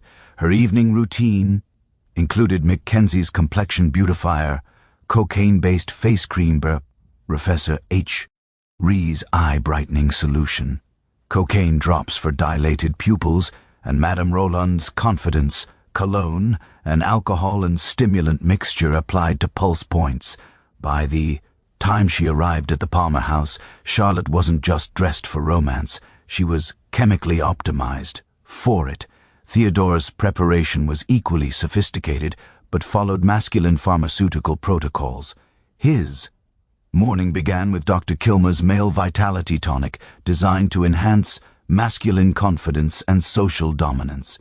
His pre-social routine included Professor Barthelot's Gentleman's Nerve Stadia, cocaine and brandy, and what his pharmacist discreetly called social performance insurance, various stimulant preparations designed to ensure peak physical and mental performance during courtship activities. Have you ever wondered why Victorian courtship rituals were so formal and structured? Part of the reason was that both participants were often under the influence of substances that impaired judgment while increasing confidence, a dangerous combination that required strict social protocols to prevent scandalous behavior. The pharmaceutical industry had recognized romantic anxiety as a massive market opportunity and developed entire product lines specifically for courtship enhancement. Advertisements in ladies' magazines promised that the right combination of medications could transform any woman into the belle of every ball, while men's publications advertised products that would ensure masculine dominance in all social situations. The courtship correspondence between Charlotte and Theodore, preserved in the Chicago History Museum, reveals the extent to which their relationship developed under pharmaceutical influence. Theodore's letters describe Charlotte as uncommonly vivacious and delightfully animated, while Charlotte writes about Theodore's extraordinary energy and fascinating conversational abilities. What they were actually describing were the effects of cocaine and other stimulants, but they interpreted these chemically induced traits as evidence of exceptional romantic compatibility. The engagement period became an elaborate pharmaceutical coordination process.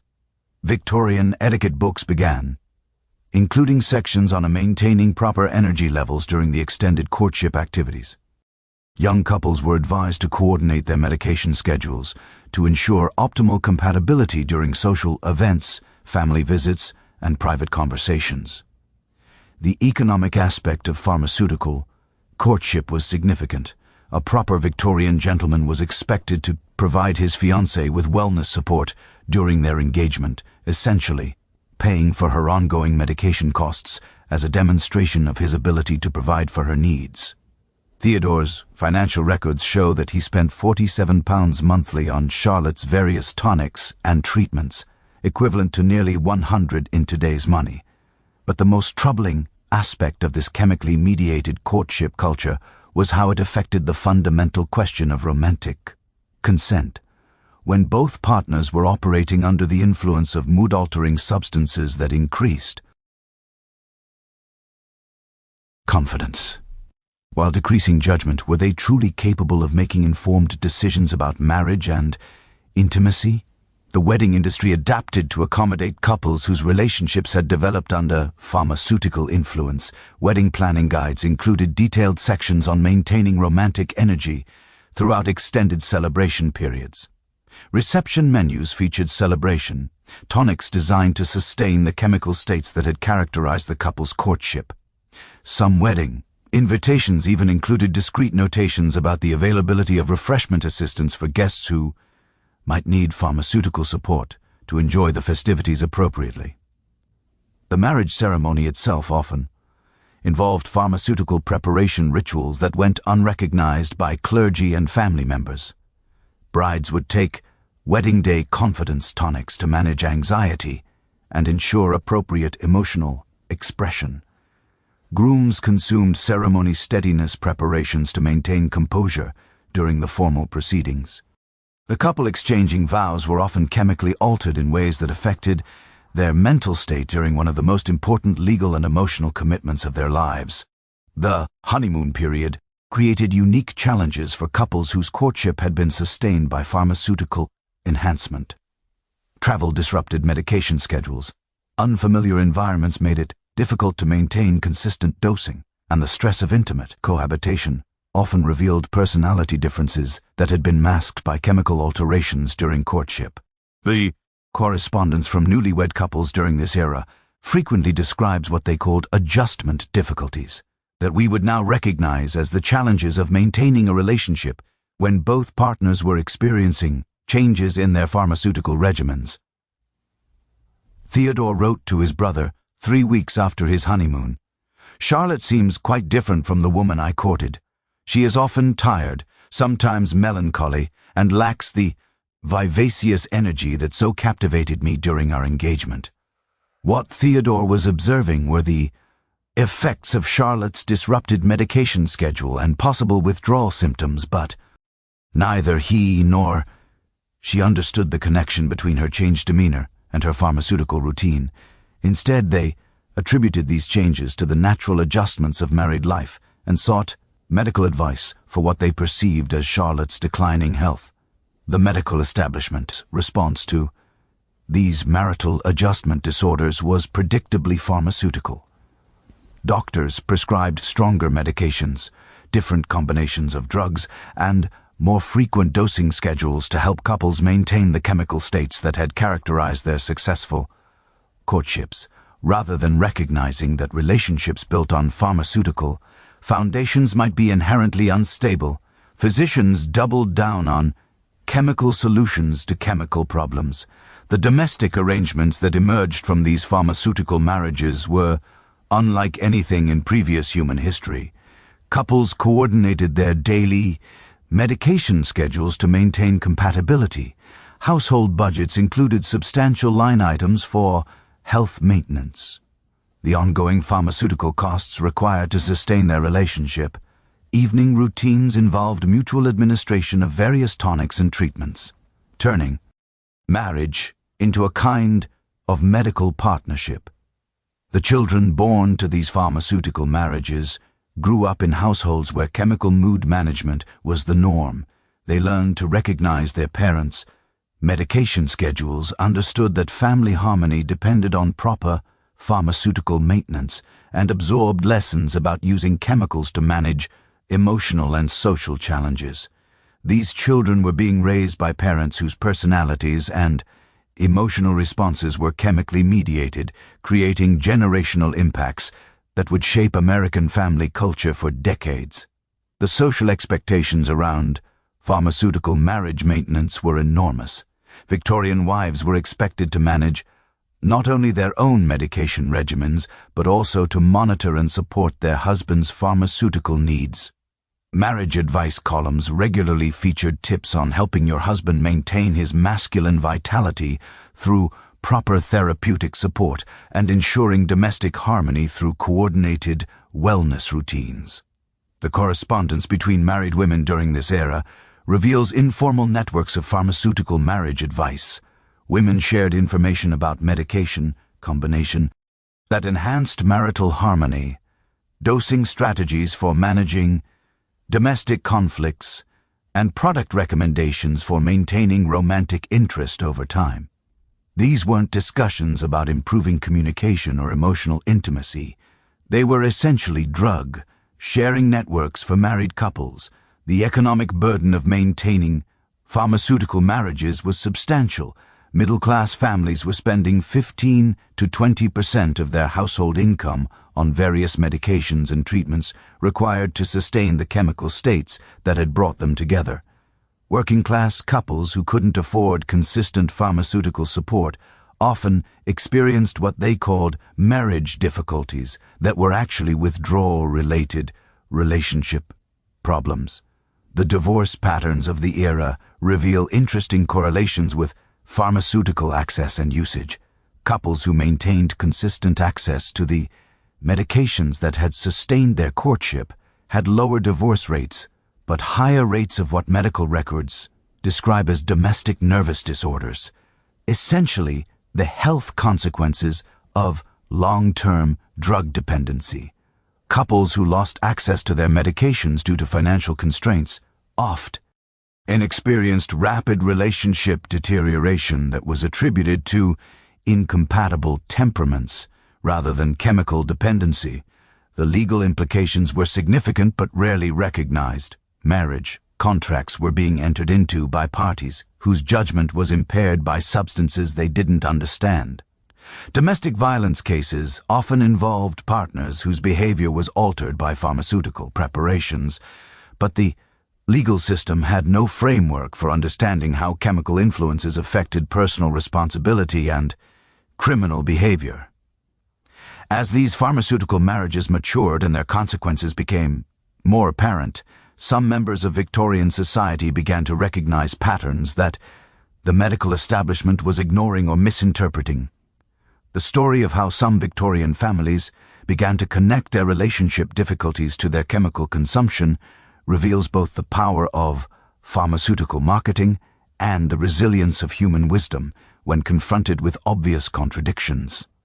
But before we explore that awakening, we need to understand how this chemical approach to human relationships intersected with one of the most powerful institutions in Victorian society, the medical profession itself.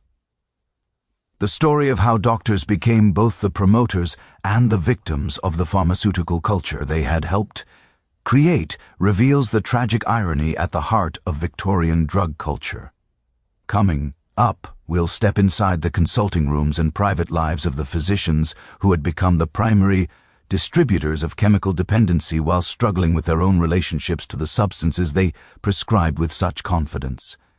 Behind the heavy oak door of Dr. Harrison Blackwell's private study in Philadelphia, a scene unfolds that would shatter every assumption about Victorian medical authority. It's 3 a.m. on a cold February night in 184, and one of the city's most respected physicians sits hunched over his mahogany desk, his hands trembling as he measures out his 4th dose of cocaine solution since midnight. Dr. Blackwell isn't treating a patient. He's desperately trying to steady his nerves enough to write tomorrow's prescriptions, the same cocaine-based medications that have turned him into a shadow of the confident healer he once was. This is the ultimate irony of Victorian pharmaceutical culture. The very doctors who created the addiction crisis had become its most tragic victims. The medical profession's relationship with cocaine and other pharmaceutical preparations created a feedback loop of dependency that was both professionally sanctioned and personally devastating. Physicians who spent their days prescribing stimulants, sedatives, and mood-altering substances to patients were operating in an environment where chemical solutions to life's challenges weren't just accepted. They were considered scientifically advanced medicine.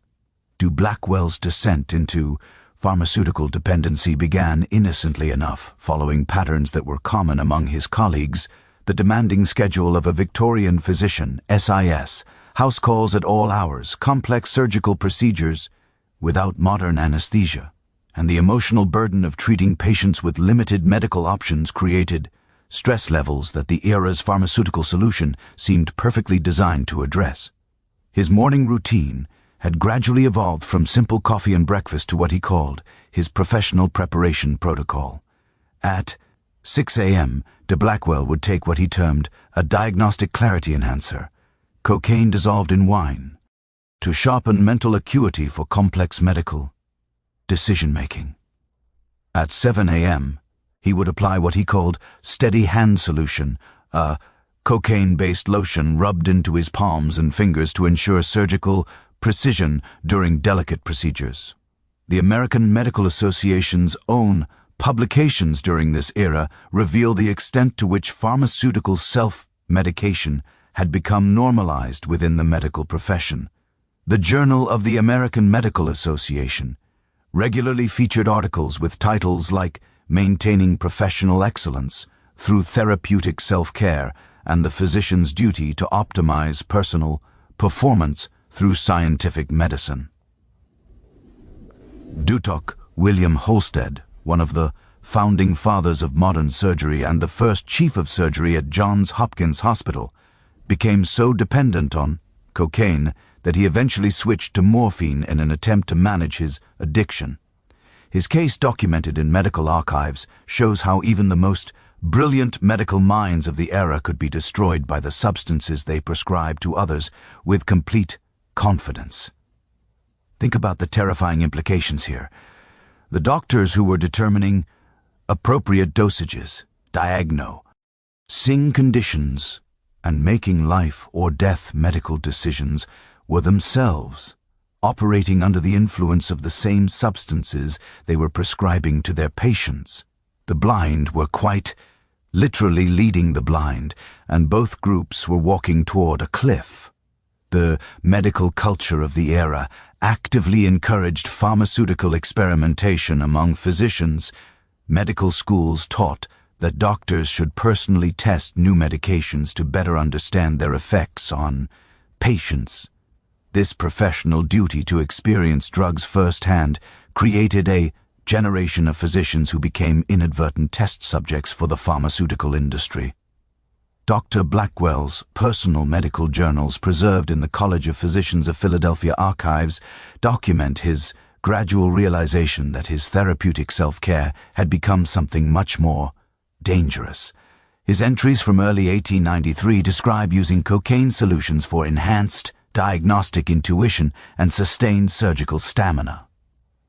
But by late 1893, his Entries reveal a man who was consuming cocaine multiple times daily and had begun experiencing what he euphemistically called professional performance regularities, the peer pressure within Cal circles to maintain chemically enhanced performance levels was intense. Physicians who could work longer hours, perform more complex procedures, and maintain higher energy levels gained professional prestige and larger patient loads. Those who relied solely on natural stamina and mental clarity were increasingly viewed as old-fashioned or inadequately committed to modern medical excellence. The economic incentives for physician pharmaceutical use were substantial. Drug companies offered doctors generous discounts on personal purchases of the same medications they prescribed to patients. Some pharmaceutical firms provided professional courtesy samples that allowed physicians unlimited access to new products. The relationship between medical practice and pharmaceutical consumption had become financially intertwined in ways that made objective evaluation of these substances nearly impossible. The correspondence between Victorian physicians reveals informal networks of what we would now recognize as prescription drug sharing and abuse.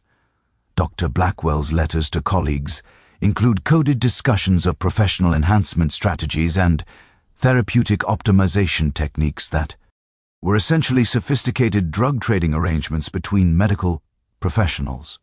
One particularly revealing letter from Dr. James Morrison of Boston, dated March 18th, includes detailed recommendations for managing the professional demands of modern medical practice through strategic pharmaceutical support. The letter describes specific dosing, schedules, combination strategies, and techniques for maintaining peak professional performance through chemical means. The medical conferences of the era had become inadvertent, pharmaceutical networking events where physicians would share experiences with different substances, compare effectiveness of various preparations, and coordinate access to new products. The American Medical Association's annual meetings included unofficial product evaluation sessions where doctors would discuss their personal experiences with medications they prescribed to patients. The hospital culture of the era reflected and reinforced physician pharmaceutical use.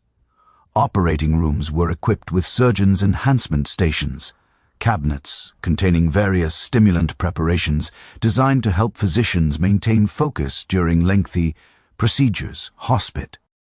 Pharmacies maintained special professional courtesy inventories that allowed staff physicians unlimited access to various medications for therapeutic professional support. The documentation from major urban hospitals shows that by 1895, pharmaceutical consumption among medical staff had reached levels that would constitute a major public health crisis by modern standards. Massachusetts General Hospital's pharmacy records indicate that physicians and nurses were consuming quantities of cocaine, morphine, and alcohol-based medications that exceeded patient usage by significant margins. The impact on patient care was severe, but largely unrecognized by contemporary observers.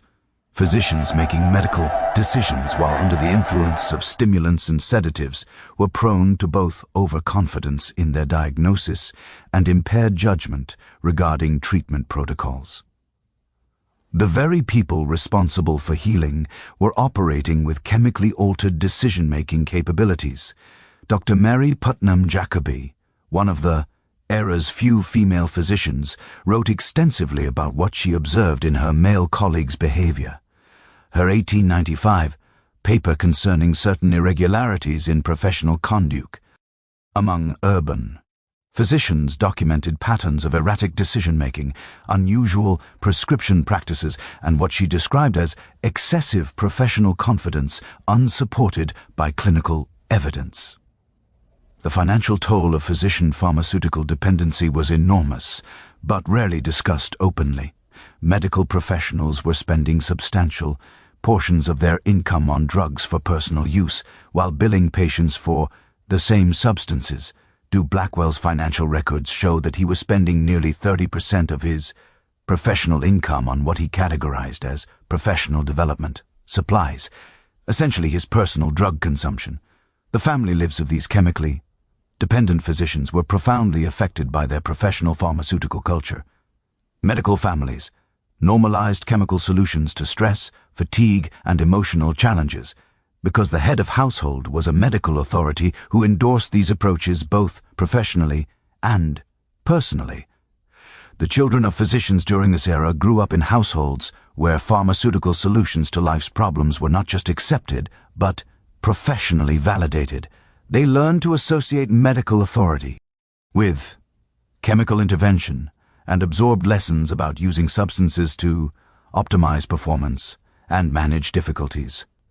The wives of addicted physicians occupied a particularly tragic position in Victorian society. They were married to men whose professional reputations depended on maintaining appearances of medical competence, while their personal lives were increasingly dominated by chemical dependency. These women often became enablers and managers of their husbands' pharmaceutical habits, while maintaining social facades of professional respectability. The medical establishment's response to growing evidence of physician pharmaceutical problems was predictably denial and rationalization. Rather than questioning the safety of substances that were clearly causing problems among medical professionals, the organized medicine community attributed physician difficulties to excessive professional dedication and the natural stresses of advanced medical practice. The pharmaceutical companies encouraged physician dependency through increasingly sophisticated marketing approaches. They created professional development programs that were essentially chemical dependency maintenance systems, DI. Disguised as continuing medical education, they offered research opportunities that provided physicians with unlimited access to experimental substances for professional evaluation purposes.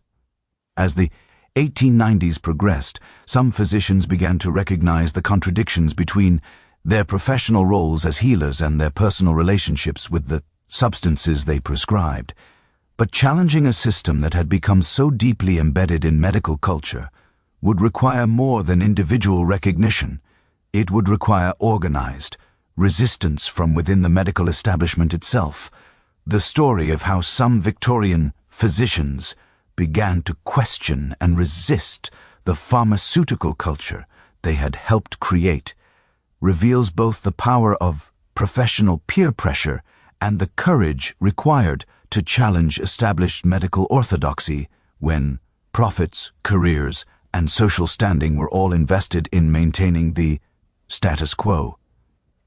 But this medical awakening was about to intersect with the broader social phenomenon that would shake the foundations of Victorian society: the emergence of organized resistance from the very women who had been the primary targets of pharmaceutical marketing. Their fight for recognition and reform would challenge not just medical practice but the entire economic and social structure that had made the Victorian drug crisis possible. In the flickering gaslight of her modest Brooklyn parlor, something revolutionary is stirring as Mrs. Frances Willard sets down her pen after writing what would become one of the most dangerous documents in Victorian America. The date is September 12, 1895, and the president of the Women's Christian Temperance Union has just completed a letter that will challenge the very foundations of American pharmaceutical culture. But this isn't the gentle temperance activism that polite society expects from respectable ladies. This is the beginning of an underground resistance movement that will expose the greatest medical scandal of the 19th century. And the women leading it are fighting not just against alcohol but against an entire system that has turned their gender into unwitting drug addicts while calling it healthcare. The awakening of Victorian women to their systematic pharmaceutical exploitation didn't happen overnight. But when it began, it spread with the intensity of wildfire through dry prairie grass. These weren't radical activists or social outcasts. They were the very women who had been the pharmaceutical industry's most profitable customers, the respectable wives and mothers whose medicine cabinets had been transformed into drug dispensaries without their knowledge or consent. Frances Willard's journey from pharmaceutical advocate to industry opponent reveals the complex process by which Victorian women began to connect their personal experiences with broader patterns of exploitation.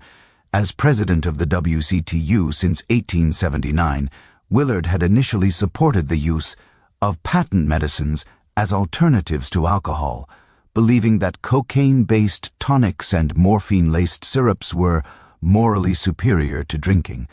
But by 1895, she had begun to recognize that the same pharmaceutical companies promoting temperance were creating dependencies that were often more destructive than alcoholism itself. The transformation began when Willard started receiving letters from WCTU members across the country describing experiences that seemed to follow disturbing patterns. Women wrote about sudden personality changes, unexplained physical symptoms, and what they described as unnatural cravings for their daily medic. Initially dismissed as individual health problems, these reports began to reveal systematic connections that suggested something much larger was occurring.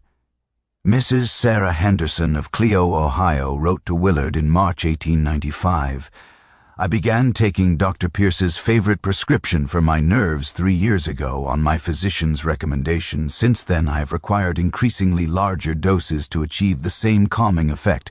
When I attempted to discontinue the medicine during a brief illness, I experienced such severe distress, trembling, sweating, and an overwhelming sense of panic that I feared for my sanity. My doctor assures me this indicates my continued need for the medication, but I have begun to suspect otherwise." Sarah's letter was one of hundreds that revealed a pattern the medical establishment refused to acknowledge. Systematic pharmaceutical dependency among Victorian women was creating withdrawal symptoms that were being misdiagnosed as evidence that the medications were medically necessary. The network of communication among WCTU members created an inadvertent surveillance system that could track pharmaceutical effects across geographic and social boundaries. Local. Chapter. Reports began documenting correlations between specific products and specific symptoms, creating what was essentially the first grassroots pharmacovigilance system in American history. Have you ever wondered how the information spread before the internet, television, or radio? The WCTU's organizational structure, local chapters in virtually every American community, connected through regular correspondence and traveling speakers, created a communications network that could identify patterns and coordinate responses with remarkable efficiency. The evidence that emerged from this informal women's health surveillance network was damning. Products marketed as safe natural remedies were causing identical withdrawal symptoms in women across the country. Medications prescribed by physicians for female hysteria were creating behavioral changes that often made women's emotional problems worse rather than better. Most shocking of all, many popular children's medicines were causing developmental problems that parents had never connected to pharmaceutical use. Willard's strategic genius was recognizing that challenging the pharmaceutical industry required more than moral arguments. It required scientific evidence and political organization. She began coordinating with Dr. Mary Putnam Jacoby and other female physicians to document the medical effects of popular patent medicines while simultaneously building political coalitions that could challenge the industry's regulatory immunity. The Women's Crusade Against Patent Medicine Dependency, launched formally in 1896, represented one of the first organized challenges to pharmaceutical industry power in American history. But the Crusade's tactics were as sophisticated as they were unprecedented. Rather than simply protesting against drug companies, the WCTU created alternative information networks that could bypass the pharmaceutical industry's control over medical communication. The Crusade established women's health education circles in communities across America, essentially grassroots pharmaceutical literacy programs where women would gather to share information about medication ingredients, discuss symptoms and side effects, and coordinate gradual withdrawal strategies for those who wanted to discontinue their medications. These circles operated outside formal medical authority, creating parallel healthcare systems.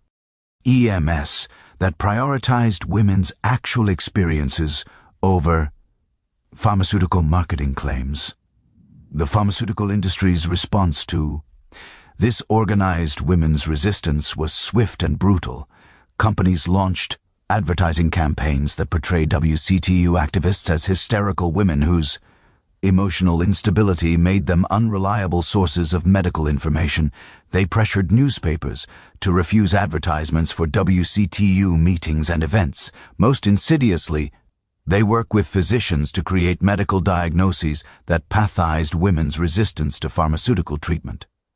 Dr. Charles Mills, a prominent Philadelphia physician with financial ties to several pharmaceutical companies, published a paper in 1897 titled "The Pathology of Anti-Medical Sentiment Among Yet Classes of Women."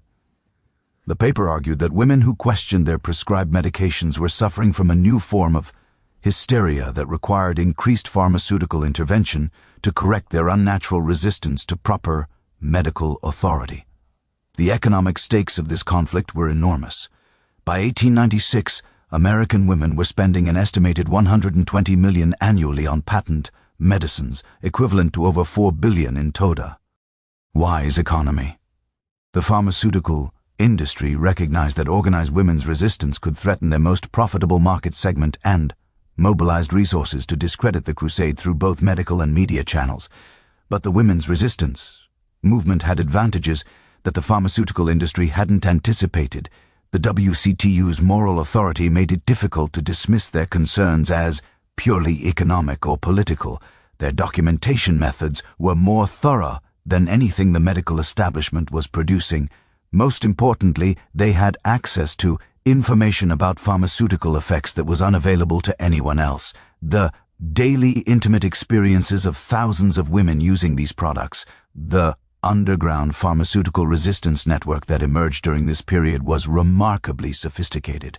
Women developed coded language for discussing withdrawal strategies in public settings. They created informal distribution systems for information about gradual medication reduction. They established support networks for women attempting to discontinue pharmaceutical dependency, essentially creating the first addiction recovery programs in American history. Mrs. Catherine Morrison of Denver documented her own withdrawal process in a detailed diary that she shared with other WCTU members. Her entries describe the physical and emotional challenges of discontinuing medications she had used for 5 years, but also the gradual return of mental clarity and emotional stability she had forgotten she once possessed. "I realize now," she wrote in November 1897, "that what I believed was my natural temperament was actually the effect of daily chemical alteration. I am discovering who I actually am beneath the pharmaceutical mask I have worn for so long." The children of these resistant women often provided additional evidence of pharmaceutical effects that adults had missed or rationalized. Kids noticed when their mothers' personalities changed after taking medications, when their energy levels became artificially elevated or depressed, when their emotional responses became chemically exaggerated. These observations, documented in family letters and diaries, provided compelling evidence that pharmaceutical effects were more obvious to unmedicated observers than to users themselves. The geographical spread of women's pharmaceutical resistance followed existing social reform networks, but created new patterns of political organization. Rural women who had less access to physicians and therefore more autonomy over their medical decisions often became early adopters of pharmaceutical resistance strategies. Urban women, more subject to medical authority but also more connected to reform movements, became the organizational centers for resistance activities. The class dynamics of pharmaceutical resistance were complex and revealing. Wealthy women had greater access to expensive pharmaceutical preparations, but also more social pressure to maintain chemically enhanced appearances and behaviors. Working-class women had less access to medications, but also less social expectation to use chemicals to manage normal human emotions and physical challenges.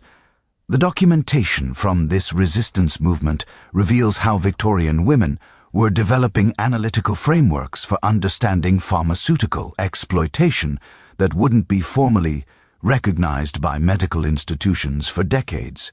They identified the role of marketing in creating artificial health anxieties. They recognized how chemical dependency was being disguised as medical necessity. They understood that pharmaceutical companies were profiting from creating and maintaining problems rather than solving them. The international dimension of women's pharmaceutical resistance was remarkable. WCTU chapters in Britain, Canada, and Australia began coordinating with American activists to share information about pharmaceutical effects and resistance strategies. This created one of the first international women's health advocacy networks focused specifically on challenging pharmaceutical industry power across national boundaries.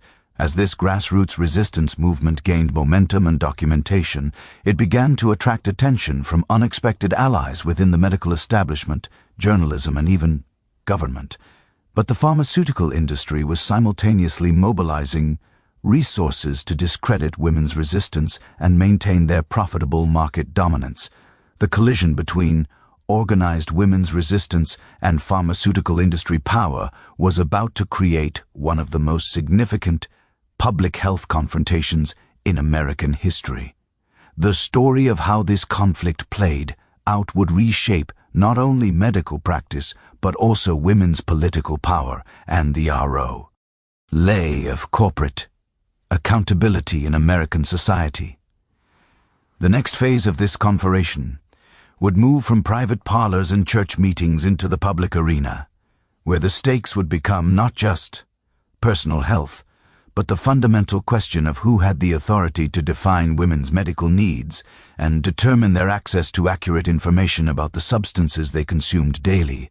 Emerging from the shadows of backroom meetings and whispered conversations, a different kind of Victorian entrepreneur was about to transform the American pharmaceutical landscape in ways that would make legitimate businessmen shudder.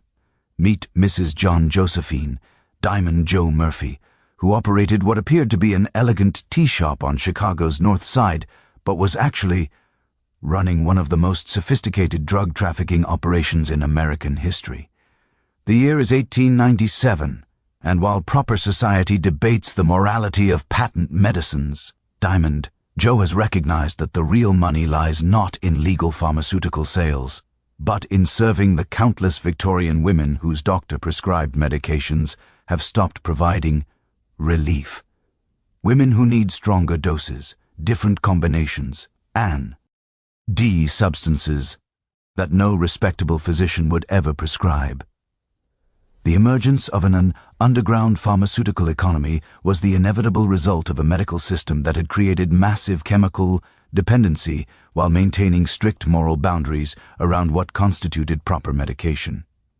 When legal pharmaceutical products could no longer satisfy the tolerance levels of long-term users, and when social expectations made it impossible for respectable women to openly acknowledge their chemical needs, alternative distribution networks filled the gap with ruthless efficiency. Diamond Joe's operation reveals the sophisticated business model that emerged to serve Victorian women's unacknowledged pharmaceutical needs. Her refined ladies' tea emporium was strategically located in a respectable neighborhood where wealthy women could visit without compromising their social standing. The front of the establishment sold legitimate tea blends and social refreshments, but the real business occurred in private consultation rooms where customers could discuss their specific wellness requirements with Joe's trained associates. The pricing structure was brilliant in its exploitation of Victorian social dynamics.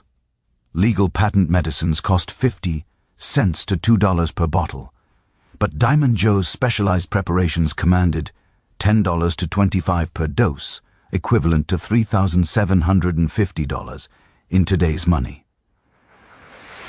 The astronomical markup was justified by the discretion, customization, and guaranteed potency that legal pharmaceutical companies couldn't provide.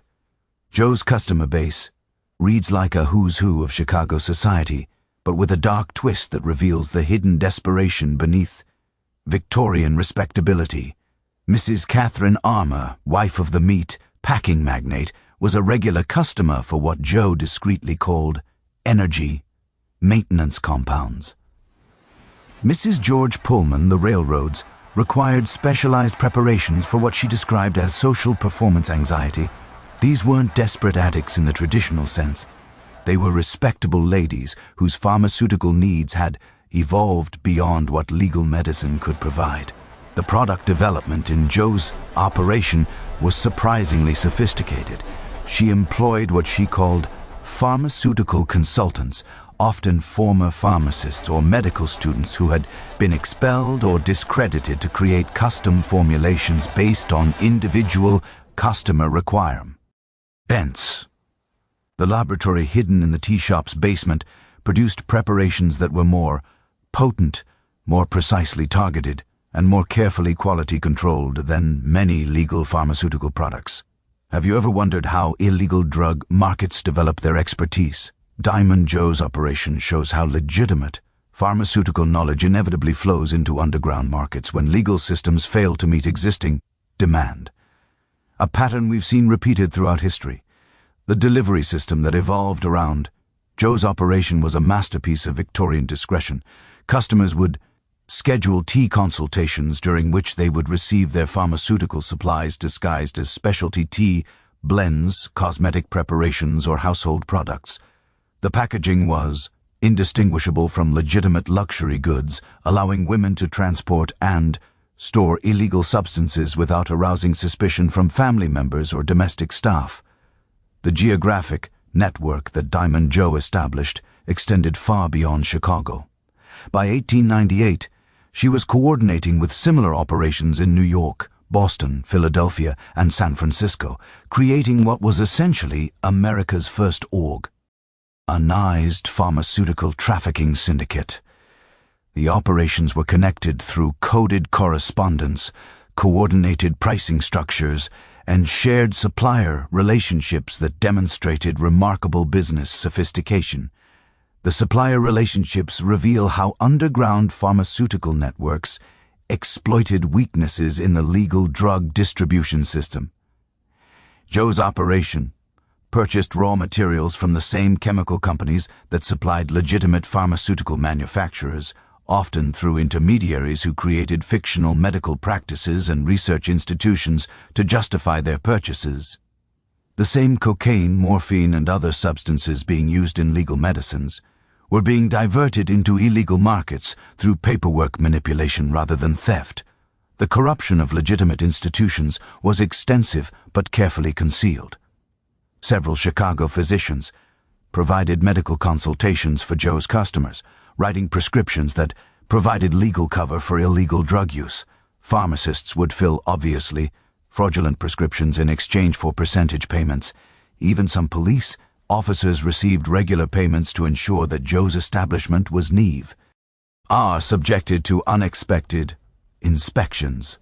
The social dynamics of Joe's customer base reveal the devastating psychological effects of Victorian pharmaceutical culture on upper-class women. Many customers describe feeling trapped between their chemical needs and their social obligations, unable to acknowledge their dependency publicly, while increasingly desperate for pharmaceutical relief privately. Joe's establishment became a kind of therapy center where women could openly discuss their drug use, share experiences, and receive non-judgmental support for problems they couldn't mention anywhere else. The customer testimonials from Joe's operation, preserved in police files from her eventual arrest, provide heartbreaking insights into the human cost of Victorian pharmaceutical culture. "I have not felt like myself without my morning preparation for 3 years," wrote one customer. "My family believes I am the perfect wife and mother, but I know I am simply a chemical creation. Yet when I attempt to return to my natural state, I become someone no one can tolerate, including myself." The pricing psychology of Joe's operation exploited Victorian women's complicated relationship with money and morality. The high cost of her products actually increased their appeal among wealthy customers who interpreted the expensive prices as evidence of superior quality and exclusive access. The financial sacrifice required to maintain their pharmaceutical habits became a form of self-punishment that helped customers rationalize their chemical dependency as a kind of moral suffering. The security measures Joe employed reveal the constant threat of exposure that hung over underground pharmaceutical operations. Her establishment used elaborate code systems for discussing products and transactions. Regular customers were assigned identification numbers rather than using their real names. Payment was often made through third-party intermediaries to avoid creating direct financial connections between customers and the operation. The competition between different underground pharmaceutical operations was fierce and sometimes violent. Joe's success attracted imitators who lacked her sophisticated discretion and quality control, leading to territorial disputes and attempts at industrial sabotage. The underground pharmaceutical market was becoming increasingly organized and competitive with DeFair NT operations specializing in different customer demographics and product categories. The law enforcement response to underground pharmaceutical trafficking was hampered by the social status of the customers and the complexity of determining which substances were actually illegal. Many of Joe's products contain the same active ingredients as legal patent medicines, just in higher concentrations or different combinations. Police had difficulty distinguishing between legitimate medical use and illegal trafficking when both involved the same basic substances. The political protection that underground pharmaceutical operations enjoyed came from their customer base rather than traditional criminal corruption. When the wives and daughters of judges, legislators, and prominent businessmen were customers, law enforcement faced enormous pressure to avoid investigations that might expose their pharmaceutical activities. The underground drug trade was protected by the same social respectability that the legal pharmaceutical industry exploited. The international connections of Joe's operation were remarkably sophisticated. She maintained supplier relationships with pharmaceutical manufacturers in Germany and Switzerland, importation arrangements through Canadian intermediaries, and coordination agreements with similar operations in London and Paris. The underground pharmaceutical trade had become an international business network that operated alongside but separate from legal commercial relationships. The documentation methods used by underground pharmaceutical operations were necessarily different from legitimate businesses, but they were often more accurate in tracking actual customer effects and satisfaction. Joe kept detailed records of customer responses to different products, dosage adjustments and side effects, information that was more clinically useful than anything being produced by the legal pharmaceutical industry. As Diamond Joe's operation grew larger and more profitable, it began to attract attention not just from law enforcement, but from the legitimate pharmaceutical companies whose market share it was stealing. The story of how legal and illegal drug businesses began to conflict and compete reveals the complex relationship between pharmaceutical regulation and criminal enterprise. But the underground pharmaceutical economy was about to intersect with broader social forces that would transform both legal and illegal drug markets in ways that no one anticipated. The collision between underground trafficking networks, women's reform movements, and emerging government regulatory power was about to create the framework for modern American drug policy. Our next chapter reveals how the very existence of sophisticated illegal pharmaceutical networks became a powerful argument for increased government regulation, and how the criminal enterprises that emerged from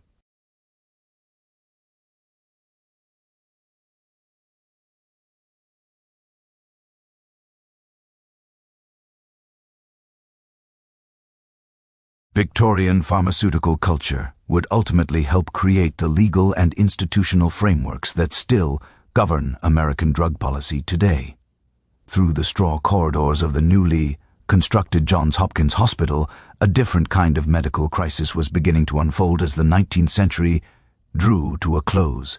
To William Osler, one of America's most respected physicians, stared in bewilderment at the patient chart scattered across his desk, dozens of women from Baltimore's finest families, all exhibiting symptoms that defied every established medical category.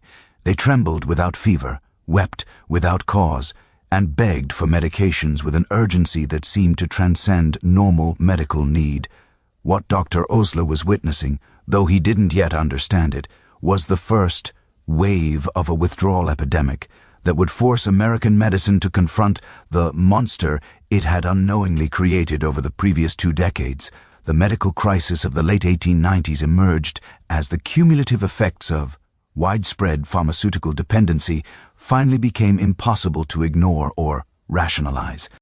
Hospital emergency rooms in major cities began reporting unprecedented numbers of well-dressed women experiencing what they euphemistically called nervous collapse episodes. Symptoms that we would now immediately recognize as drug withdrawal, but which completely baffled Victorian physicians who had never considered that their prescribed medications might be addictive. The case of Mrs. Elena Whitman provides a perfect example of how this crisis manifested in individual lives.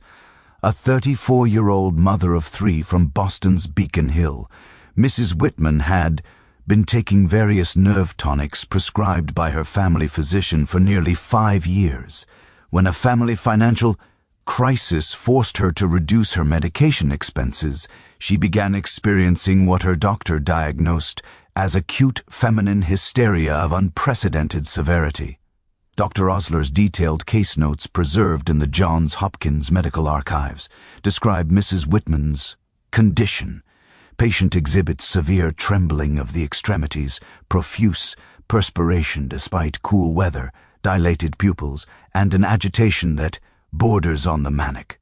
Most peculiar is her fixation on obtaining what she terms her morning medicine. She speaks of little else and becomes increasingly distressed when informed that her previous medications may not be medically necessary.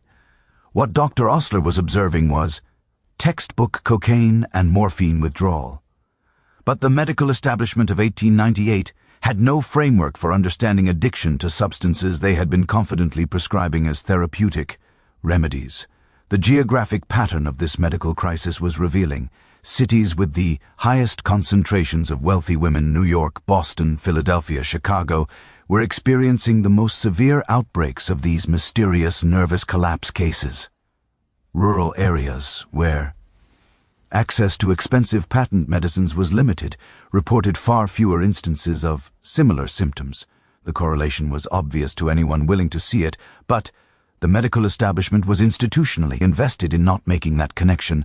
The response from medical institutions reveals the depth of their denial about the pharmaceutical crisis they had created, rather than questioning the safety of products they had been prescribing for years. Physicians developed increasingly elaborate diagnostic categories to explain away the symptoms they were observing. Cron. IC feminine neurasthenia, hereditary nervous weakness, and constitutional moral insufficiency all became common diagnosis for what were actually withdrawal symptoms. The Johns Hopkins Hospital records show that by 1890, nearly 40% of their female patients were being treated for conditions that would now be classified as substance dependency or withdrawal.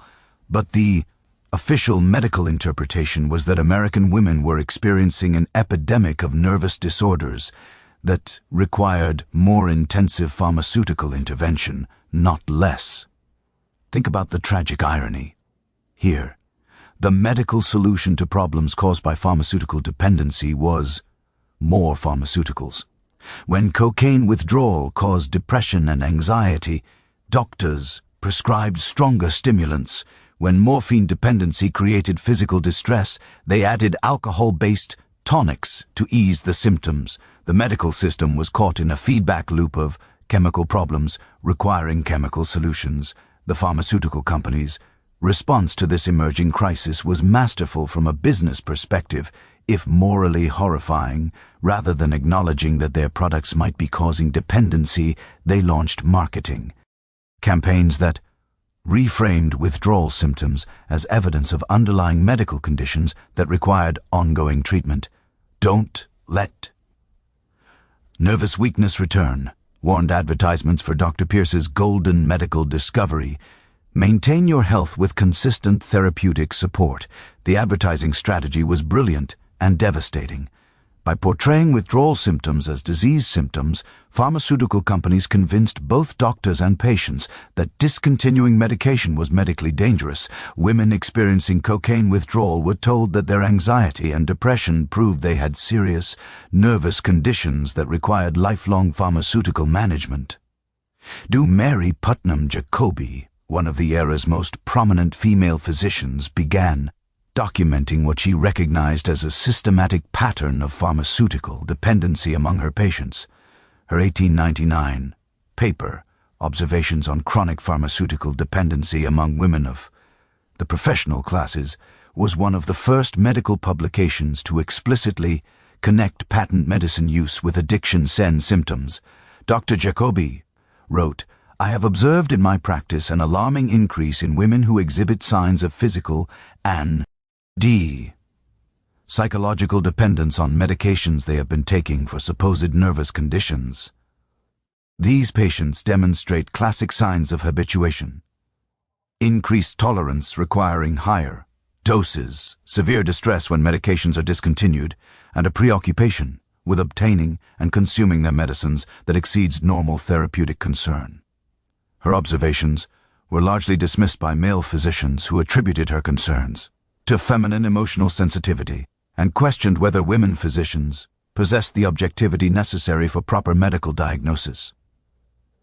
The medical establishment's response to Dr. Jacobs' warnings reveals how thoroughly the pharmaceutical industry had captured medical opinion during this period.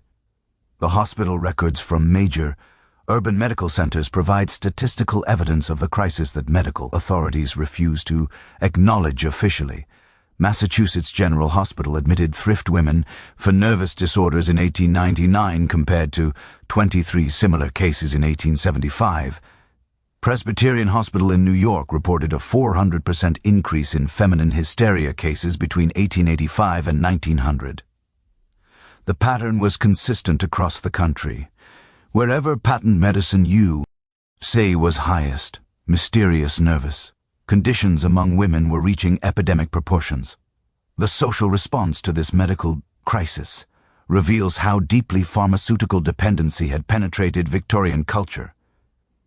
Families began organizing their daily routines around the pharmaceutical needs of dependent mothers and wives. Household budgets included substantial line items for medical maintenance. Social events were planned around medication schedules. An entire lifestyle had emerged that treated chemical dependency as normal healthcare management. The impact on children in these families was profound but rarely acknowledged. Kids learned to recognize their mother's pharmaceutical schedules and adjust their behavior accordingly. They absorbed lessons about using chemicals to manage emotional challenges and came to view daily drug consumption as normal adult behavior. These children were being raised in environments where chemical dependency was modeled as proper self-care and medical responsibility. The international medical community began to take notice of what appeared to be a uniquely American epidemic of women's nervous disorders. British medical journals published articles questioning whether American lifestyle or medical practices might be contributing to the apparent crisis in feminine mental health. German physicians suggested that American women's nervous systems might be inherently weaker than those of European women.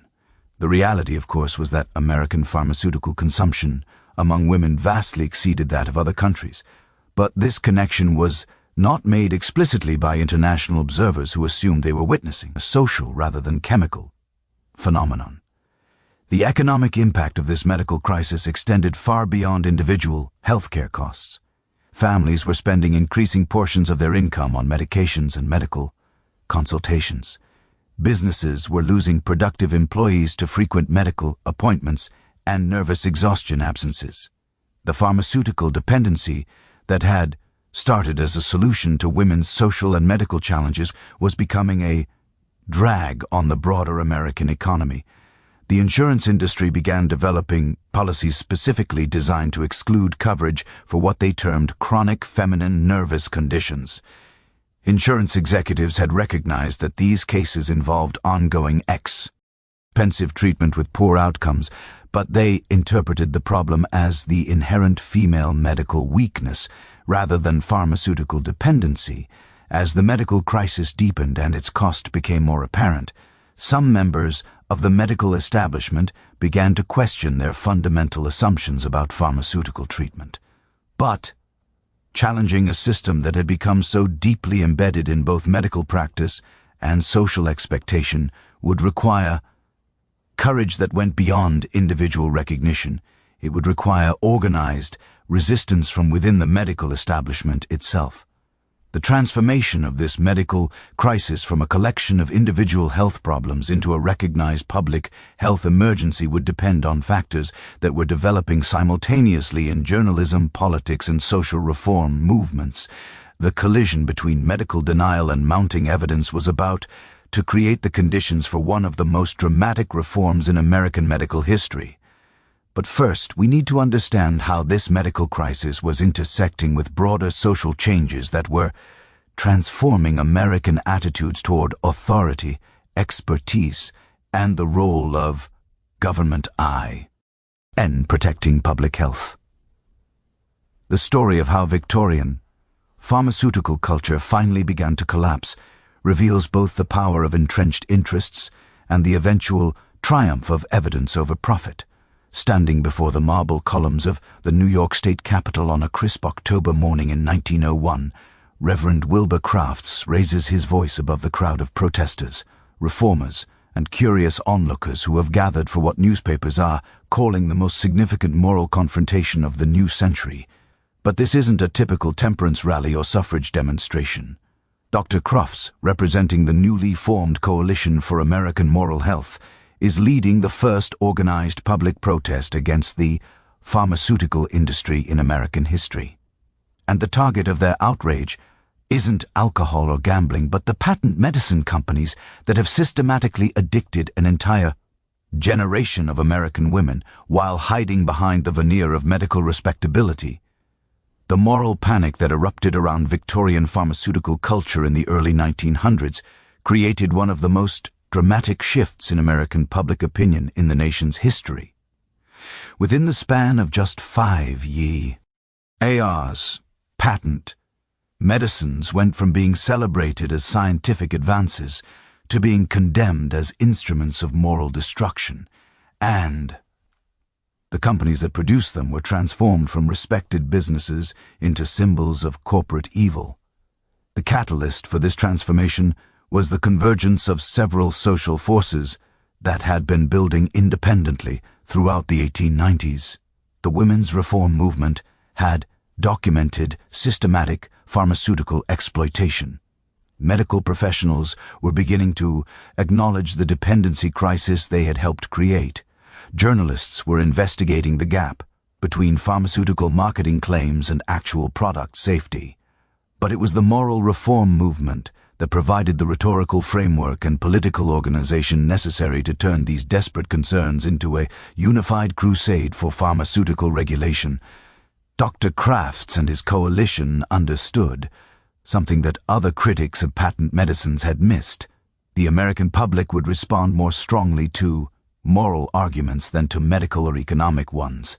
By reframing pharmaceutical dependency as a moral crisis rather than a health crisis, the Coalition for American Moral Health, created a political coalition that included religious leaders, women's rights activists, physicians, and middle-class families who were witnessing the effects of pharmaceutical culture in their own communities. The moral framework that emerged during this period was both powerful and problematic. On one hand, it provided the political energy necessary to challenge the pharmaceutical industry's political and economic power. On the other hand, it stigmatized the victims of pharmaceutical dependency by portraying them as morally weak rather than recognizing them as targets of systematic exploitation. The rhetorical strategy employed by moral reformers was sophisticated and emotionally compelling. They didn't just argue that patent medicines were medically dangerous. They argued that pharmaceutical dependency was destroying the moral foundation of American family life. Mothers who were chemically dependent couldn't provide proper moral guidance to their children. Wives who required daily doses of stimulants, weren't fulfilling their natural roles as moral centers of their households. The pharmaceutical industry wasn't just harming women's health, it was corrupting the institution of mauve, Rud itself. Have you ever noticed how moral arguments often succeed where practical arguments fail? The Coalition for American Moral Health understood that Americans would accept significant economic disruption and political conflict to protect what they perceived as fundamental moral values, even when they might ignore purely practical concerns about public health or economic exploitation. The Coalition's first major public demonstration, held simultaneously in 12 major cities on October 15, 1901, drew crowds that totaled more than 50,000 people. The demonstrations weren't just protests. They were carefully orchestrated public education events designed to expose the contents and effects of popular patent medicines to audiences who had never questioned the safety of products they'd been using for years. The most dramatic element of these demonstrations was what organizers called pharmaceutical revelation ceremonies, public displays where popular patent medicines were analyzed and their contents revealed to shocked audiences. When demonstrators poured Mrs. Winslow's soothing syrup into test tubes and showed how much morphine was required to match a single dose, the crowd's reaction was immediate and intense. The newspaper coverage of these demonstrations marked a turning point in public awareness of pharmaceutical issues. The New York World's headline read, "Mothers unknowingly drug their babies. Popular children's medicine contains enough morphine to addict adults." The Chicago Tribune published a series titled "The Patent Medicine Conspiracy: How Respectable Companies Have Poisoned American Families." These weren't opinion pieces or editorials.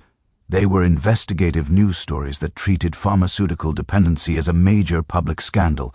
The political response to this moral panic was swift, but complicated by the economic and political power of the pharmaceutical industry. Companies like Lydia Pinkham's and Pierce's employed thousands of workers and generated millions in tax revenue. Many newspapers depended on patent medicine advertising for their financial survival. Politicians had received substantial campaign contributions from pharmaceutical companies for decades, but the Moral Coalition had advantages that previous critics of patent medicines had lacked. They had organized support from religious institutions across the country. They had documentation of pharmaceutical effects that was more comprehensive than anything the industry had produced. Most importantly, they had successfully reframed the debate from a question of medical regulation to a question of protecting American families from corporate exploitation. The counterattack from the pharmaceutical industry was immediate and well-funded. Companies launched advertising campaigns that portrayed moral reformers as religious fanatics who wanted to deprive sick people of necessary medical treatment. They hired prominent physicians to write articles defending patent medicines as safe and effective. They threatened to withdraw advertising from newspapers that supported regulatory reform. The industry's most effective argument was that government regulation of patent medicines would interfere with Americans' freedom to make their own medical decisions. This libertarian argument resonated with many people who were suspicious of government power but hadn't fully understood the implications of unregulated pharmaceutical marketing. The battle for public opinion during this period reveals the sophisticated propaganda techniques that both sides employed.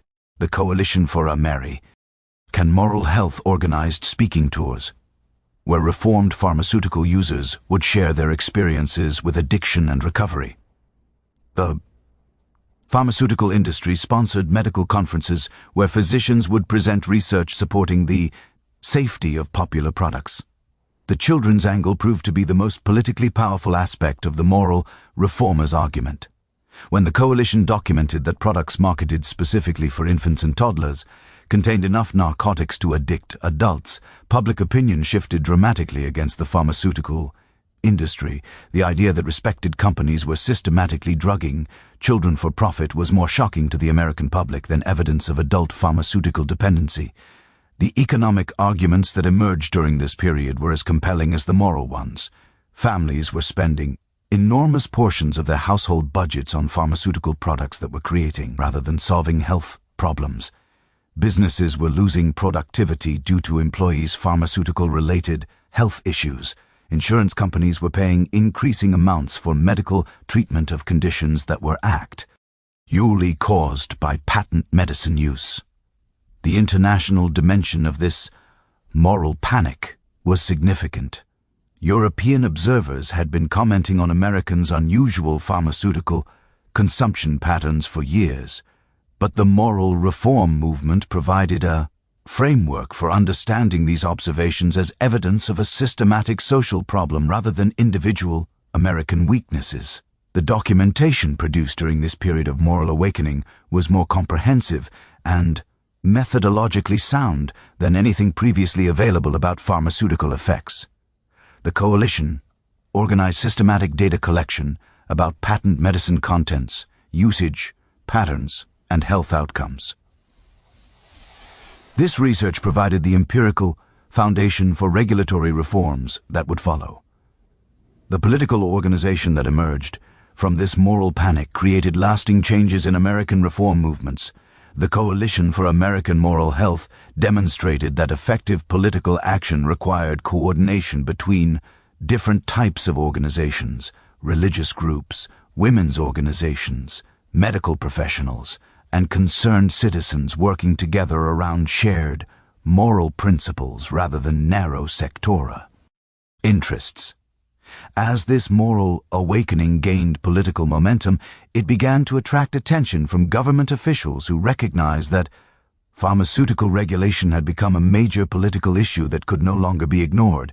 But the pharmaceutical industry was simultaneously mobilizing its considerable resources to influence the regulatory process and minimize the impact of reform efforts.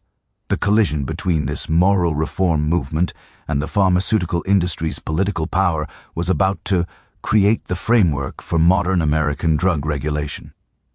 But the final outcome would depend on political battles that were just beginning to unfold in the halls of Congress and the offices of federal bureaucrats who had never before been asked to regulate an industry as powerful and profitable as Victorian pharmaceutical manufacturing. Our final chapters will reveal how this moral crusade ultimately transformed into the legal and regulatory framework that still governs American pharmaceutical policy today, and how the lessons learned from the Victorian drug crisis continue to shape our modern struggles with prescription drug abuse, corporate accountability, and the role of government in protecting public health. Within the marble-walled chambers of the United States Capitol, a legislative battle was about to unfold that would reshape the relationship between American government and corporate power forever. On June 23, 1906, Congressman James Robert Mann of Illinois rose to address his colleagues about what he called the most critical public health legislation in our nation's history. The Pure Food and Drug Act was facing its final vote, but the forces arrayed against it represented more than just pharmaceutical companies protecting their profits. This was a collision between two fundamentally different visions of American society, one where corporations could operate without meaningful oversight, and another where government had the responsibility to protect citizens from industrial exploitation. The political battle over pharmaceutical regulation reveals how deeply the Victorian drug crisis had penetrated American institutions and how difficult it would be to extract the tentacles of chemical dependency from the body politic. The pharmaceutical industry had spent decades building relationships with politicians, journalists, and medical authorities that created a web of financial and professional interests, all invested in maintaining the status quo. The legislative history of the Pure Food and Drug Act shows how reform movements transformed moral outrage into political action, but also reveals the compromises and limitations that resulted from the enormous power of the industries being regulated. The original bill introduced in 1902 would have banned the sale of any patent medicine containing cocaine, morphine, or alcohol without clear labeling and medical supervision. By the time it reached its final vote 4 years later, it had been significantly weakened by pharmaceutical industry lobbying. Congressman Mann's speech to the House reveals both the moral urgency and political calculation involved in this historic legislation. We face a choice, he declared, between the profits of a few corporations and the health of American families. The evidence before us shows that companies we have trusted with our most precious possessions, our wives and children, have systematically deceived and poisoned us for profit. No industry, however profitable or politically connected, should be permitted to continue such practices. But the opposing arguments were equally compelling from a political perspective. Representative William Zurr of New York, who had received substantial campaign contributions from pharmaceutical companies, argued that government regulation of medicine would interfere with Americans' constitutional right to make their own healthcare decisions. Are we to become a nation, he asked, where bureaucrats in Washington determine what medicines American citizens may purchase to treat their ailments? The debate over the Pure Food and Drug Act was really a debate about the proper role of government in protecting citizens from corporate power, and it established precedents that continue to shape American regulatory policy today. The pharmaceutical industry argued that market forces would naturally eliminate dangerous products as consumers learn to avoid them. Reformers countered that the complexity of pharmaceutical chemistry made it impossible for consumers to make informed decisions without government oversight. Have you ever wondered how we establish the principle that government has the authority to regulate what companies can sell to consumers? The Victorian pharmaceutical crisis created the political conditions that made such regulation not just possible but necessary for social stability. The lobbying efforts surrounding this legislation were unprecedented in their scope and sophistication. The Proprietary Association of America, representing patent medicine manufacturers, spent an estimated $2 million, equivalent to over $1 million today, fighting the Pure Food and Drug Act. They hired former congressmen as lobbyists, funded speaking tours by physicians who supported patent medicines, and threatened to withdraw advertising from newspapers that supported regulation. The Reform Coalition's response was equally sophisticated but operated with much smaller financial resources. The Coalition for American Moral Health organized letter-writing campaigns that flooded congressional offices with testimonials from families affected by pharmaceutical dependency. Women's organizations coordinated visits to legislators in their home districts, bringing along mothers whose children had been harmed by patent medicines. The role of journalism in this legislative battle was crucial and complicated. Many newspapers depended on patent medicine advertising for their survival, creating conflict of interest that affected their coverage of the regulatory debate. The pharmaceutical industry's advertising contracts often included clauses that allowed companies to withdraw their business if publications supported regulation. But a new generation of investigative journalists, led by Samuel Hopkins Adams of Collier's Weekly, began exposing the financial relationships between pharmaceutical companies and the media outlets that covered them. Adams' series, The Great American Fraud, documented how patent medicine advertising influenced newspaper editorial policies and revealed the financial incentives that shaped public information about pharmaceutical products. The international dimension of this regulatory battle was significant. European countries had begun implementing pharmaceutical regulations years before the United States, and American reformers used international comparisons to argue that the U.S. was falling behind other developed nations in protecting public health. The pharmaceutical industry countered that European regulations were stifling innovation and economic growth. The economic arguments on both sides of this debate reveal the complex relationship between public health and economic development. The pharmaceutical industry employed tens of thousands of workers and generated millions in tax revenue. Many communities depended on patent medicine manufacturing for their economic survival. Regulation threatened to disrupt established economic relationships that extended far beyond the companies themselves. But the reformers had economic arguments of their own. They documented the costs of pharmaceutical dependency, lost productivity, increased medical expenses, and the economic burden on families struggling with chemically dependent members. They argued that short-term economic disruption would be more than offset by long-term improvements in public health and productivity. The final version of the Pure Food and Drug Act that passed in 1906 was a compromise that satisfied no one completely, but represented a historic expansion of federal regulatory authority. The act required pharmaceutical companies to list certain dangerous ingredients on their labels, but it didn't ban these substances or require proof of safety or efficacy. It was a first step toward comprehensive pharmaceutical regulation, but only a first step. The implementation of the NEW law revealed both its strengths and limitations.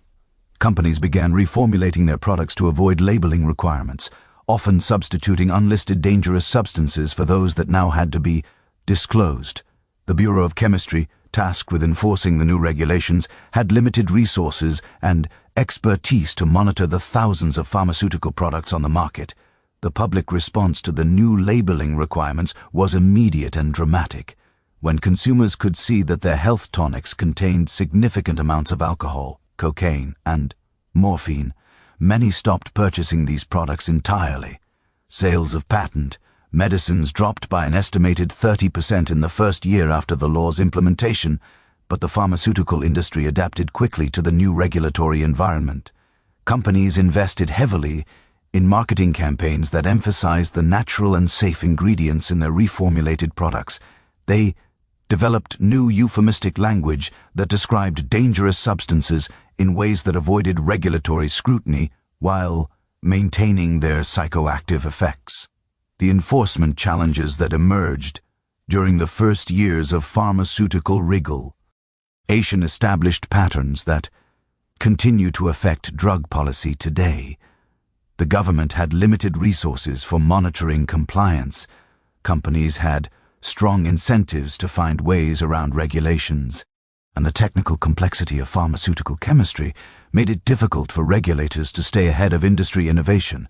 The success stories from this period of early pharmaceutical regulation were significant but limited. Children's medications became much safer as companies removed the most dangerous ingredients from products marketed to parents. Some of the most egregiously misleading advertising claims were eliminated. The principle that government had authority to regulate pharmaceutical safety was established in law and accepted by the public.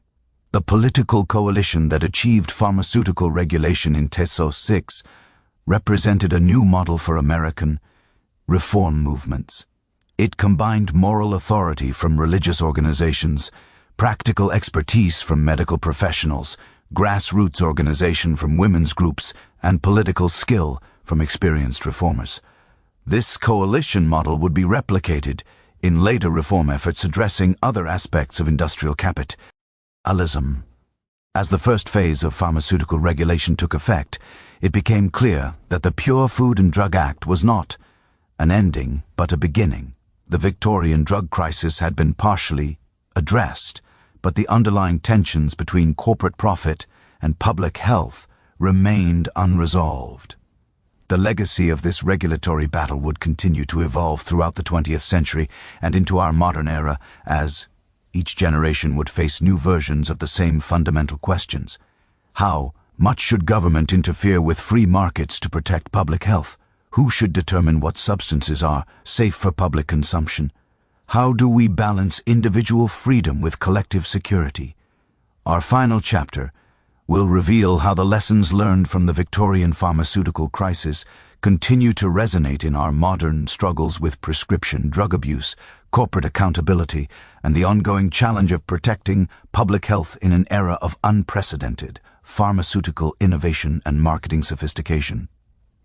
Fast forward to our modern world where a mother in suburban Atlanta checks her medicine cabinet and finds bottles of prescription opioids for her back pain, Adal, for her attention issues, and Xanax, for her anxiety, a pharmaceutical collection that would make a Victorian lady's medicine cabinet look quaint by comparison. The parallels between Victorian cocaine culture and our modern prescription drug crisis are so striking they should make us all pause and ask, have we really learned anything from history? Or are we simply repeating the same patterns with more sophisticated marketing and better legal protection? The echoes of Victorian pharmaceutical culture resonate through every aspect of our modern relationship with prescription drugs. Today, American women are prescribed psychiatric medications at rates that dwarf Victorian cocaine consumption. We spend over $300 billion annually on prescription drugs, an amount that makes the Victorian patent medicine industry look like a neighborhood lemonade stand. Most telling of all, we've created the same cycle of chemical dependency disguised as medical treatment that destroyed so many Victorian families. The marketing techniques that pharmaceutical companies use today would make Victorian patent medicine advertisers weep with admiration. Instead of advertising in ladies' magazines, modern drug companies spend billions on television commercials that encourage consumers to ask your doctor about specific medications. The Victorian promise of chemical solutions to life's emotional challenges has evolved into direct-to-consumer advertising that suggests pharmaceutical answers to everything from social anxiety to seasonal mood changes. The medical establishment's role in our modern pharmaceutical culture mirrors the Victorian pattern with uncomfortable precision.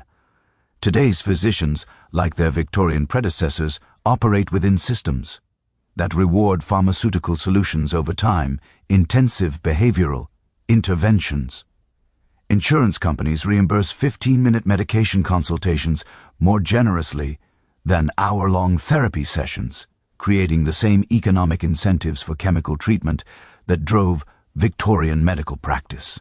The gender dynamics of modern pharmaceutical marketing follow Victorian patterns with remarkable consistency. Women are still the primary target market for mood-altering medications, still portrayed as emotionally fragile beings who require chemical assistance to manage normal human experiences. The Victorian diagnosis of hysteria has been replaced by labels like anxiety disorder and depression. But the underlying assumption remains the same.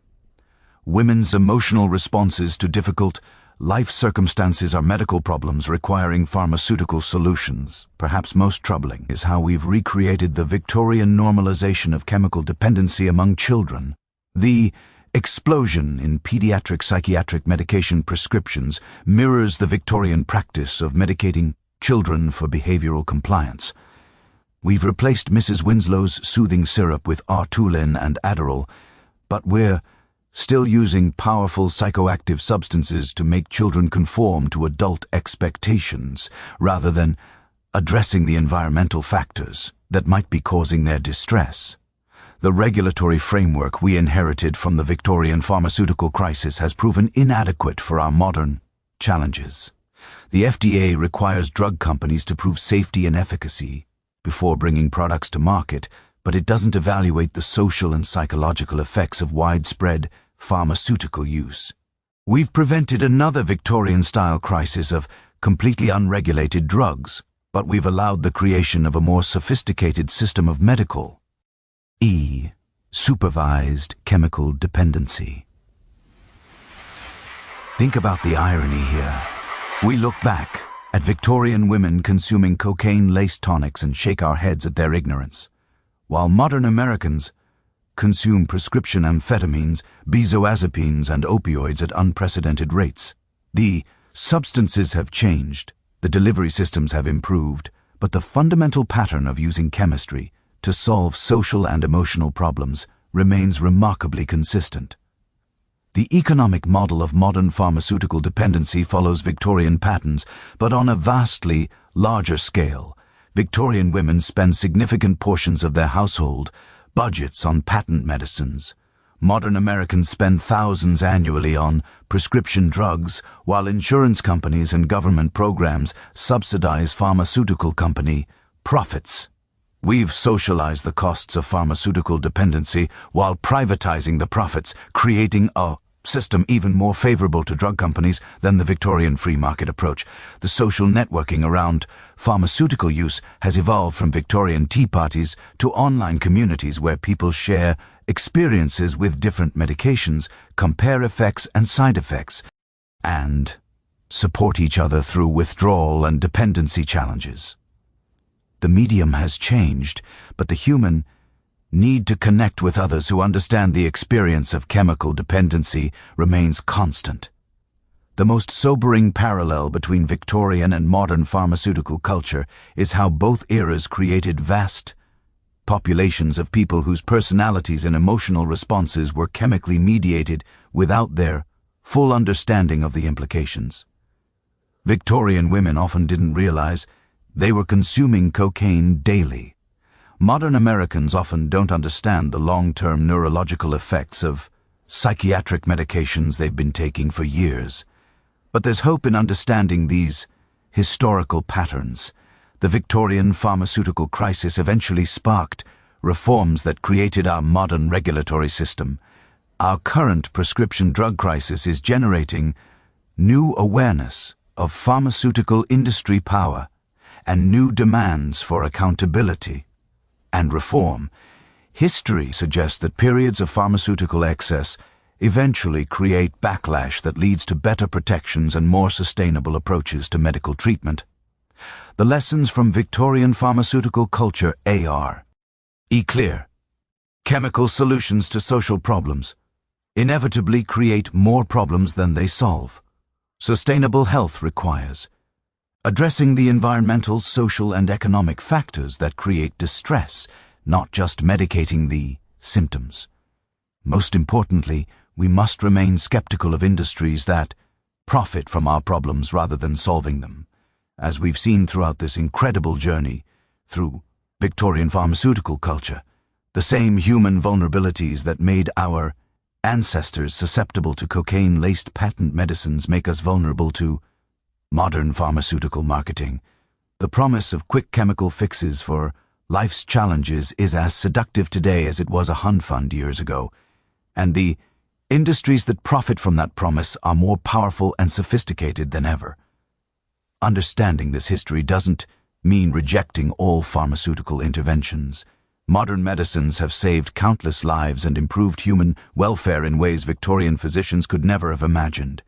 But it does mean approaching pharmaceutical solutions with the healthy skepticism that our Victorian ancestors lacked, demanding evidence rather than marketing claims, and remembering that our ancestors' tragic mistakes can become our wisdom if we're willing to learn from them.